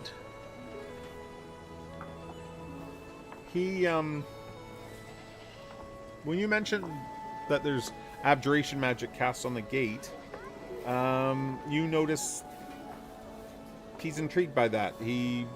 That was not something he was aware of. The magic looks... I'm assuming he looked surprised when I mentioned that. Yes, he does.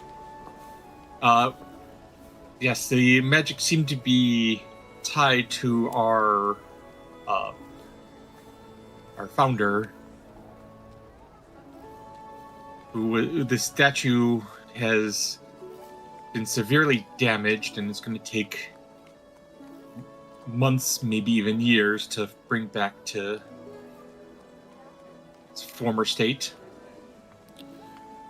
He's like, well, money is no object when it comes to restoring the great gates and our founders. Find that scroll might help it restore faster. Find that gold. I'll make sure you get your scrolls. Okay. Fine. I will endeavor to find the ogre camp then. Okay. He leaves you to it. All right. So everyone, I don't think anybody got wounded by the ogres. So you would get some hit points back overnight, but no one was wounded. But all mana is regained overnight as you rest. Hooray! Yay! As we're getting towards the end of the night, I'm going to fast track us a little bit. The next day, the party sets out again, looking for what has been deemed the back entrance, and that it will somehow, like, you'll know it when you see it type thing. It does not take long once you get in the valley before you find a massive crack in the valley wall. It's huge, leading into a great cave.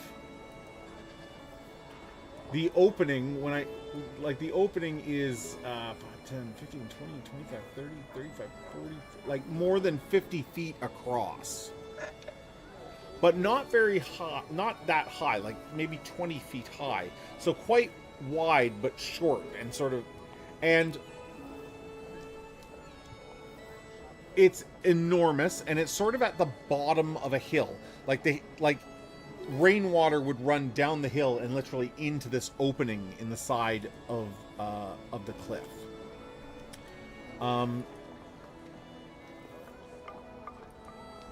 And as you look upon this cavern, you can see that the cave inside is enormous. With your even standing, like if you move up to the mouth of the cave, maybe you're 30 feet away from the cave's mouth, your dark vision does not show you like the walls or the back of the cave. It stretches deep into it. Also, you see towering toadstools inside. Massive, massive mushrooms. And other fungal growth inside the cave. Hmm.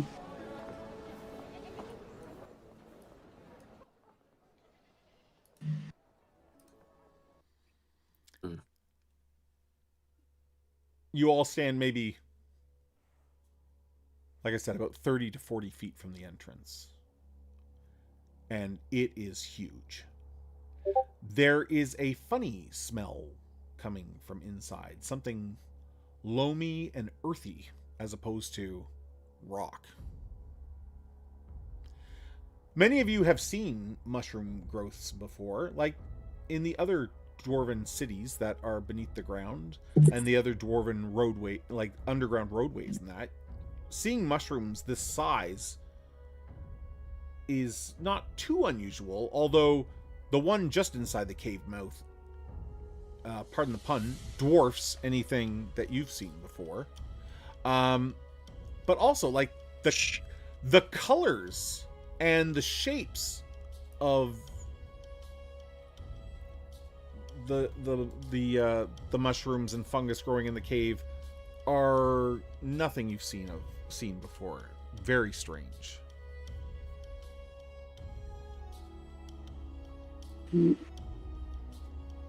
Is there any evidence of like spores or anything? I'm assuming we all would have, like you said, we've seen mushrooms before. We've rudimentary knowledge. In the sunlight, you can see every so often like a small cloud of spores sort of get caught up in the wind and drift out of the cave. Hmm. We should probably be a little careful. We don't know what those will do. And she'll pull out, if I have any sort of like spare, like a blanket even, like I have in my inventory, I'll start tearing that into strips for the 5 of us to place as masks over our face. Okay. Mm. Okay. Nice. Perfect. So does everyone don those strips that you don't actually remember, you don't see Cleora. You just see this ripping happening and these masks. Like after the 12 hours of her being invisible, she's gotten slightly in the habit of narrating what she's doing. Okay, absolutely. So I'm going into my backpack and I'm going to grab some masks. I said, look, I'm tearing them in. And like it's a now new like life choice. noise It's a for new y'all. life choice. This is how Yeah, I exist now. Yeah, awesome. Start turning into songs. Yeah. I was Are going to use the ogre toe trophies to plug my nose, but I realized that they're probably too big for my nostrils, so I'll wear one of the masks instead. Okay, let's Speaking of life choices. And say it was a good choice. Do we see any activity in front of the cave at all, other than a little bit of spores in the wind? No, it's really, things are really quiet here, and just as the sister said, like that the cave you would not see this cave as you move through, like the way it's sort of sunken down the hill. You could walk past this very easily without ever really noticing it here.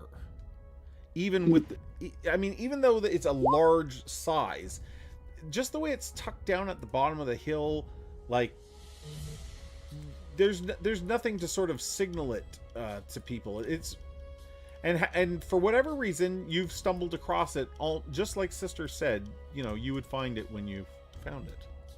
That it would reveal itself, essentially. Something to take note of, dwarves in Castles and Crusades have 120 feet of deep vision, whereas a gnome only has 60. So the dwarves will see farther on the map than say the gnomes. Can you guys see this map that I brought up? Mm-hmm. Yeah. Okay. Do we hear any small animals, Jer? No. So, but God, I hope not. I'll jump through the description really quick. So, before you stretches a cavern so vast, so impossibly deep that its far walls are swallowed by darkness. The ceiling arches high above like a second night sky, lost in drifting mist. And within it, a forest, not of trees, but of mushrooms. Towering toadstools rise like great swollen pillars, their caps broad and sagging, dripping with glistening moisture. Clusters of puffballs swell and breathe along the cavern floor, some as large as cottages, others trembling as though alive. None of them resemble anything like anything you've ever seen before. Vivid blues that throb like bruises, sickly yellows that seem to glow from within, veins of crimson light pulse through pale translucent stalks. Some even seem to emit a bioluminescent glow, casting shadows that move when you're certain nothing else does. Each breath carries strange, cloying odors, sweet rot, bitter spice, damp earth, and something sharp and metallic beneath it all. And it sort of tickles your throat and coats your tongue. Of course, this is minimized because you guys are wearing masks. Yeah. This is a strange place. You are not familiar with any of the mushrooms or puffballs or other fungus that grow here.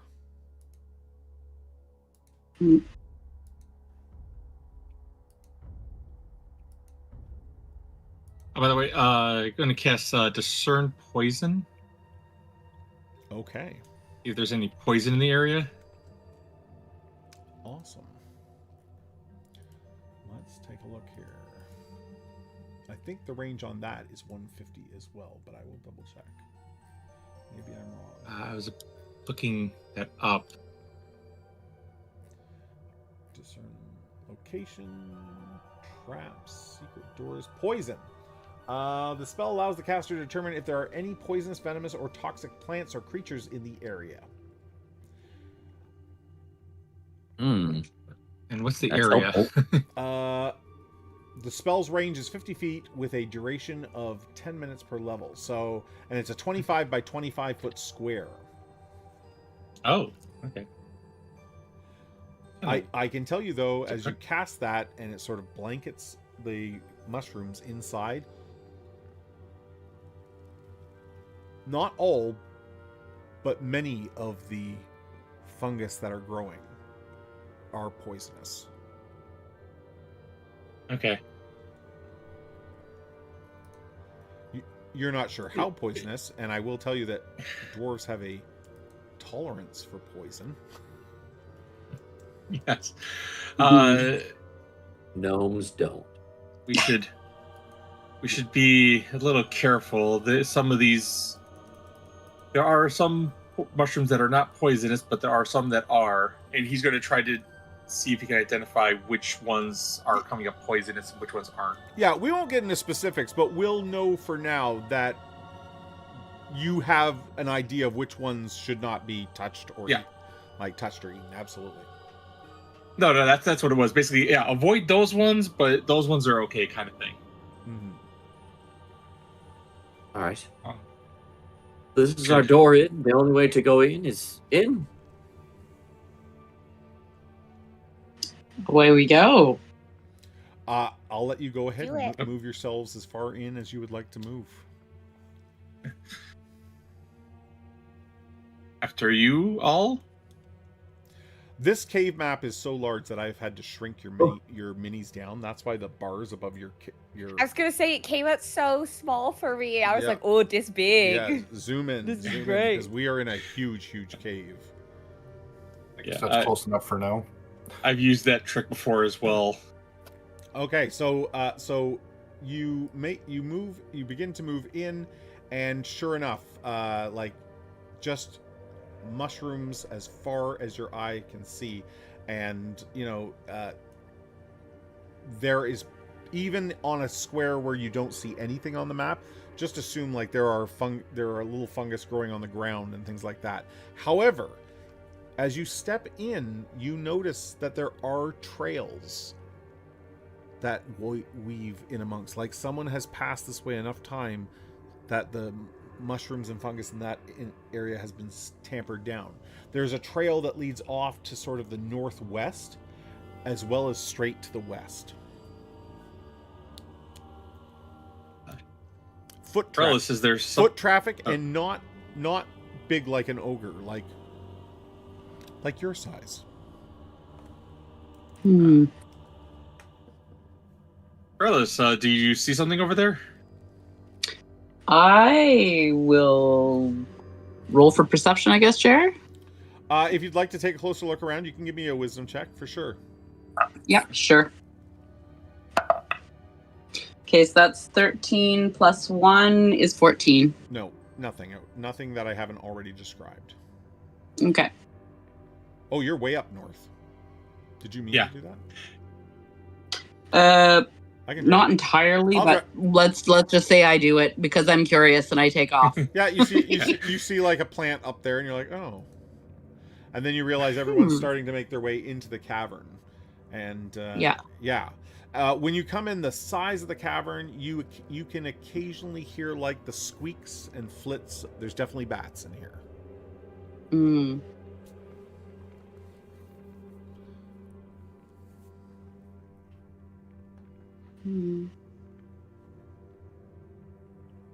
do we want to go west or northwest or blaze our own trail? I feel like the paths that have already been trodden probably lead us someplace important, but who knows where, really. I say we follow the footsteps, see where it takes us.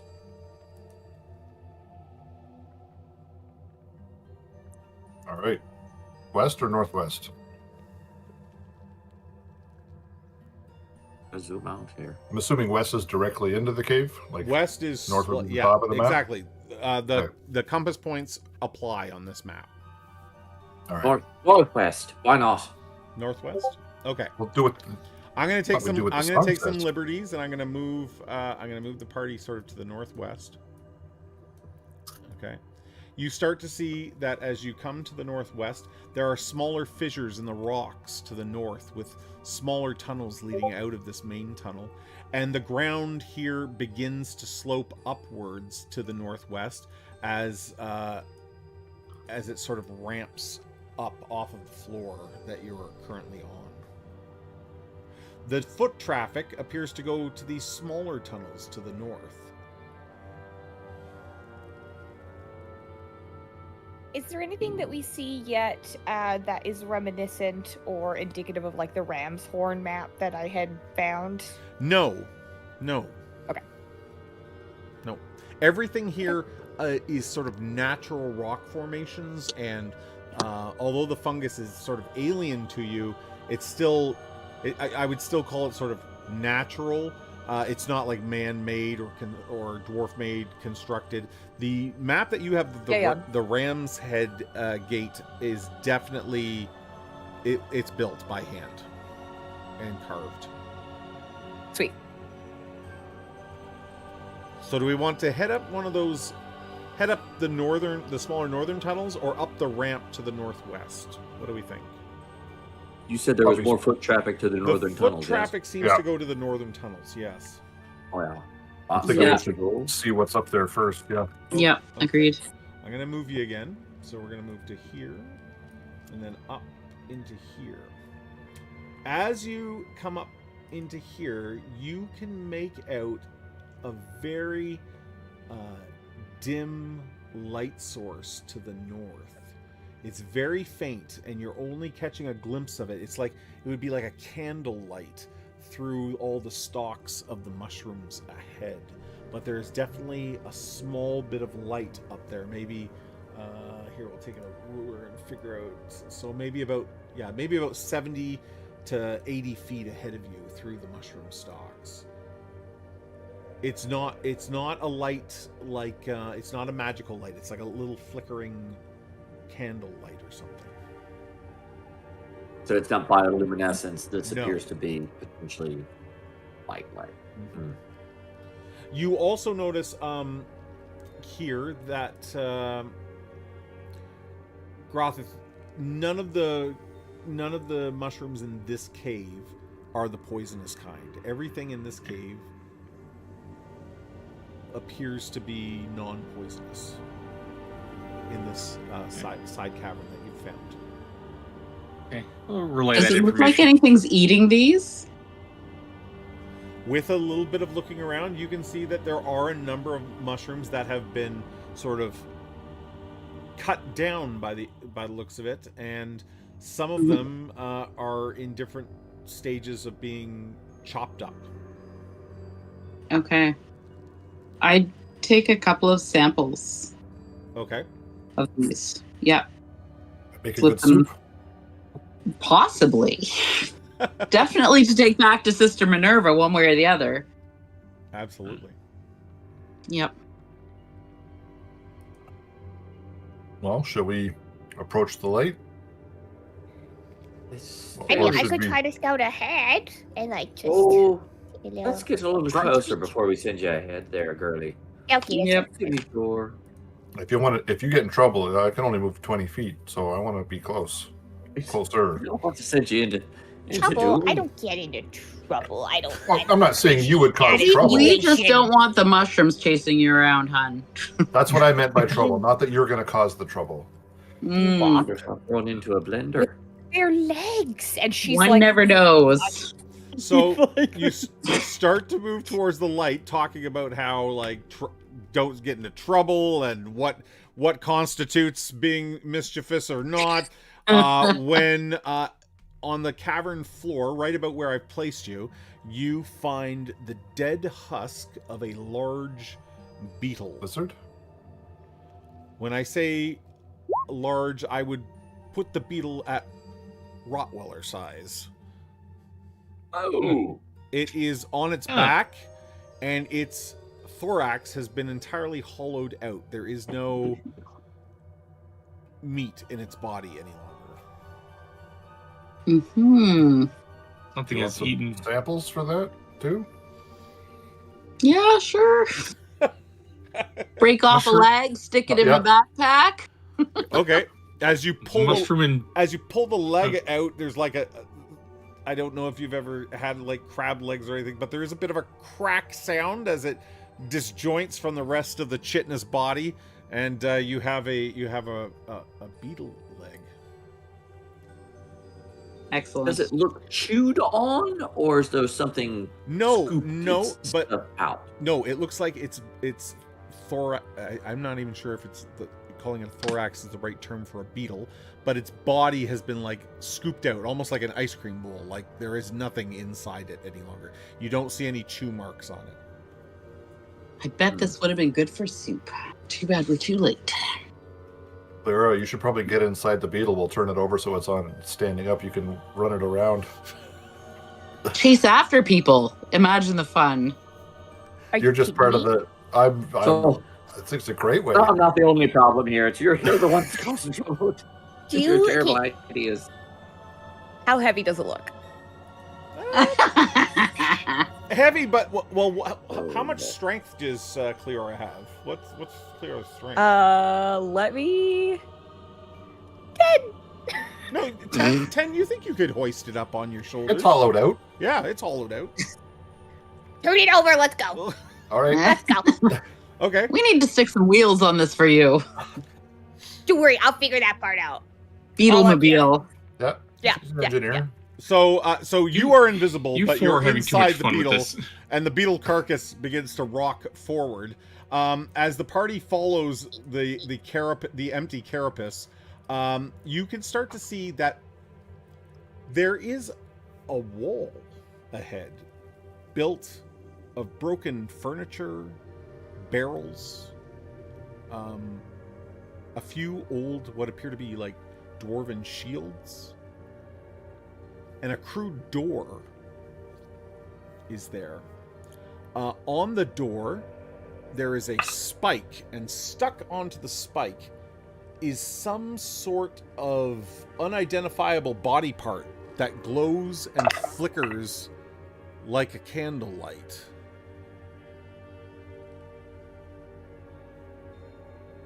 Like a glob of something meaty glowing in the darkness. wonder if it's beetle meat or beetle juice. Don't say that 2 more times. Beetle meat, beetle meat. You know what I'm talking about. You don't want that version to show up. That's all I No. can tell you. No.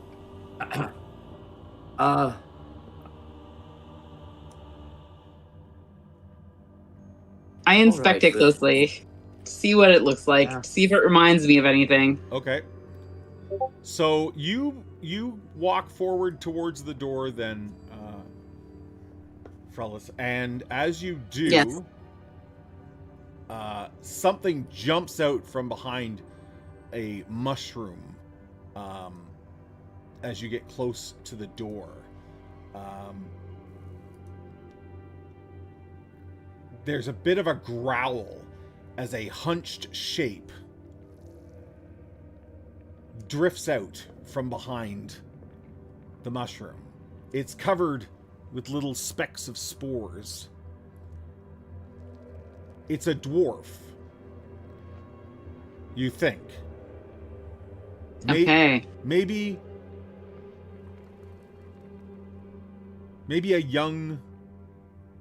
Well, a young dwarf is still not that old, right? But it's hard to tell.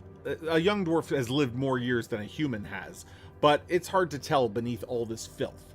Her hair hangs in like matted ropes, thick with dirt and pale fungal threads that have taken root within her hair. Her skin is smeared with grime and ash, blotched with strange discolorations, like oranges and yellows. Almost like, it's not like her skin is stained, it's like when a kid eats too many carrots and their nose turns orange. Yep. Her clothes, what remain of them, are little more than layers of scraps, leather, and cloth, stiff with rot and stained by years of dampness. Around her neck hangs a crude leather strap. Strung upon it are 2 grim tokens. A cracked porcelain doll's head, its painted smile fractured, and one eye missing where the leather strap goes through. And beside it, a small, dead, petrified newt in mid-crawl. She sniffs the air like an animal, and her head twitches slightly as she looks at you. She then lets out a low, murmuring whisper that you don't make out. It's half words, maybe half breath. She has a makeshift hammer in her hand. It's like a big piece of wood that she's just lashed onto a stick. And you can see that it's been probably used to kill many a beetle. I croon soothingly at her and I offer her the beetle leg. Gently. She goes to take it, and then she notices, like, the beetle costume scuttling up behind you. And she pushes you to one side, Frellis, and she leaps in the air and cracks it over the head. I'm just gonna make a roll here to see if she hits Cleora in the process. Cleora, you feel a large impact. It doesn't hurt you. It catches most of the beetle shell in front of you, but it, like, knocks the beetle's head right off. And you can now see out the hole where the beetle's head was. You have a windshield. And then as, like, the beetle's head comes off and it's still standing, the girl looks absolutely shocked at that, and she then notices the rest of you standing behind the beetle. Dwarves?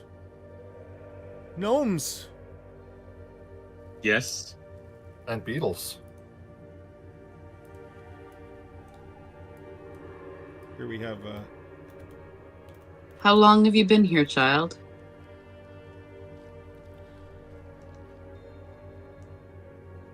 long?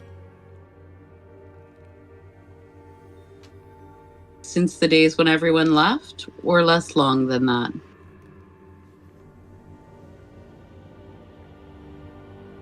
long time. Hmm. Do you have family? She nods, and she motions to the door. Hmm. Can you introduce us to them? She you notice that she pauses after every word you say, like she knows the language you're speaking, but she hasn't spoken it in so long that she has to think about the words you're saying for a moment. Mm-hmm. She quickly moves to the door, and with a she moves a latch aside and sort of pushes it open for you to look within, and she points in and she's like family. Inside are the skeletal remains of two dwarves, and a makeshift bed and knickknacks and belongings, and the floor is absolutely cluttered with debris and knickknacks, and seems like she's been collecting little bits of things from who knows where. Mm-hmm. Anything of value? I turn around and look meaningfully at the beetle. And I'm like, not yours. Not anybody's. It's fine. It's here. Branson, you asked me if there was anything of value. Are you actually going into the abode? Well, like looking in from the doorway. From the doorway, you don't see anything of value. It literally looks like tchotchkes and trinkets and trash. And bones. And there are two skeletal remains that look untouched, laying on a bed. What's your name, girl? Those are her parents. My name? Yes. What's your name, little one? She thinks about it. Becca? Pa calls me... What's your clan, Becca? Pa calls Who me... did you belong to? Pa calls me Salamander, though. His little salamander. Mm. You can call me Sally.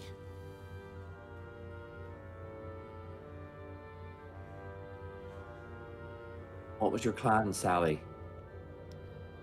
Clan? Who did your family belong to? Me. Okay, Did your father have a last name? No.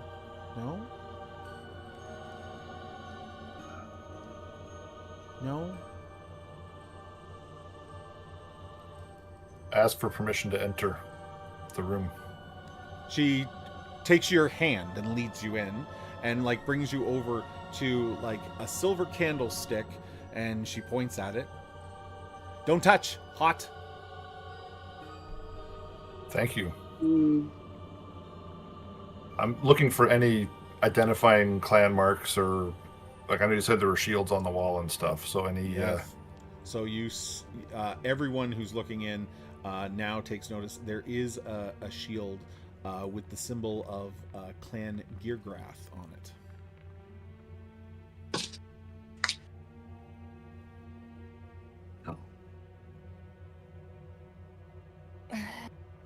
I'll ask if the shield was from her family or if that was found. This is Papa's.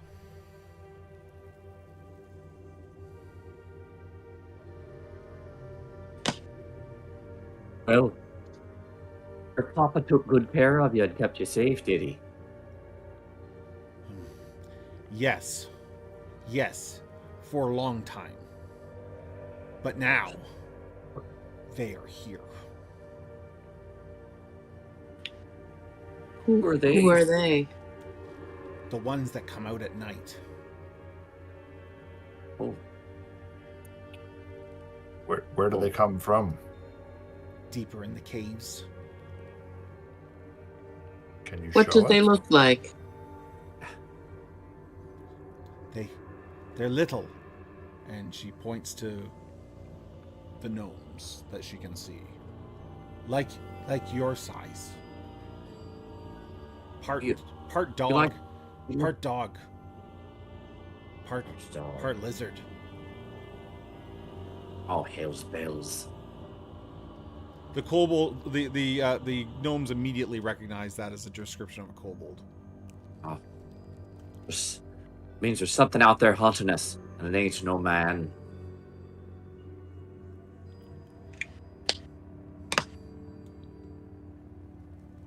They don't come up into the front of the cave until night. You seen where they stay during the day?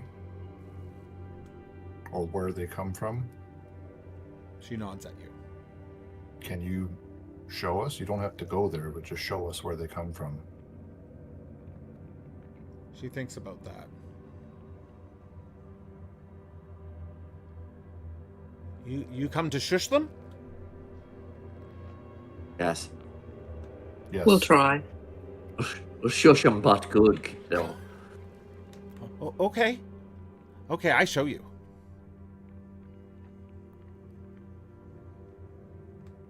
And she sort of picks up her mallet and walks out her door and motions for you.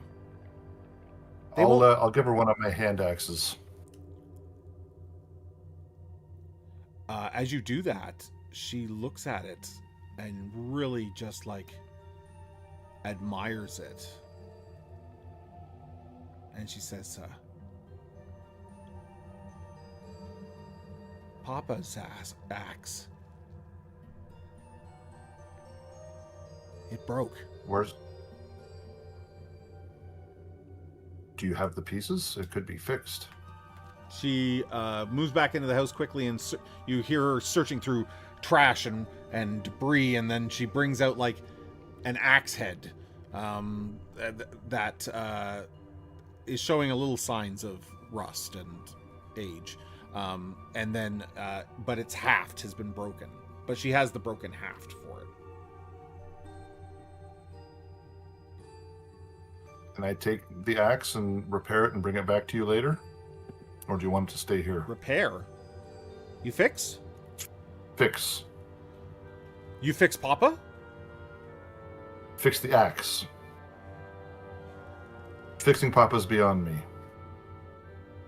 She thinks that over.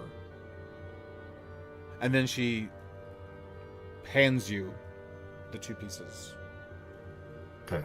I'll tell her to keep the axe I gave her until I return with Papa's axe fixed. You sure? Keep you safe. Yes. She seems very pleased with that. Like you've given her something of immense value. Obviously I have. It's my axe. Well, even more so to her.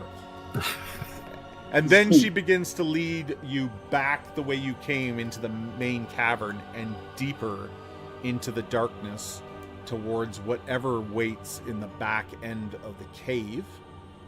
And I think that is the perfect place to wrap here tonight. And we'll, when we come back in 2 weeks, we'll have Sally take you deeper into the caves to see what you can find there. Let's just make sure. Did we get the giveaways done? If not, we had another raid. I totally missed that. Reflect Games. Oh, I think. Sorry, we had multiple while we had that like little mini scene, and I was like, I don't want to interrupt. Oh, okay. We've been shouting them out in chat. We've been That's shouting them out in awesome. chat. That's awesome. Thank you so much for doing that. Great. It's, you know what, being a DM and then as well sort of working the stream, it gets away from me. So I was not ignoring anyone. I apologize, but Don't ever apologize. Anastasia Jeremy, has we been got taking this good for care ya. of us. Exactly. And Guild Superior is here. Another channel that takes part in our Summer of Siege. Remember to go over to Trollord Games and check out. There's all kinds of sales going on through the summer at the Trollord Games shop for Summer of Siege. And there is the raffle coupon that we're giving away. I think we can probably do, if we haven't done that draw yet, Chuck, I think we can totally do that draw. We've Looks got like it 2. happened. Did it happen? Or at least one. One did, at least. Or no, it looks like 2. Just scrolling. I don't think he's done it yet. I think we just got people he's going to do too. I think. Yeah, I think he is gonna do 2. So this. Oh no, it's just an advertisement for it. I'm sorry. Get in quick while you can! Exclamation point raffle, and that'll get you entered for a $10 gift card. On the Last minute, get those in now, right on the now, do it right now. shop. Thanks to everybody that came out. Wow, we're over 50 viewers. That's amazing. That's amazing. Dude, yeah. We will Yeah. we will be here every other Thursday, right through the summer. We're going to. I promise you, our dwarves and gnomes are going to get into the heart of Moldir and find out like all the horrible things that happen there, that cause the dwarves and gnomes to leave. We also have some pretty. I won't give anything away, but there's also some pretty humorous stuff. If you missed our hockey ogres, there's more stuff like that to come. Dude, the hockey ogres were amazing. If anybody hasn't watched it, please do at least watch it in the VOD. It's like in our first hour. It's hilarious. Pretty good. Who doesn't So like? good. Who doesn't like a good Canadian hockey ogre, right? Who doesn't like The that? chirping was top notch. And we shall find this Tim Horton and make him talk. Yes, yes, The And take his BEG, gold. Tim Horton. yes. I really want to meet Rulers Lanny will know McDonald. our- Lanny McDon. Yeah, I think you have to be a pretty old hockey fan to know Lanny McDon. I know exactly who you're talking about. That's why I asked about the mustaches. Exactly. Okay, so we're doing. It looks like raffle entries have ended. Okay, a winner is being picked.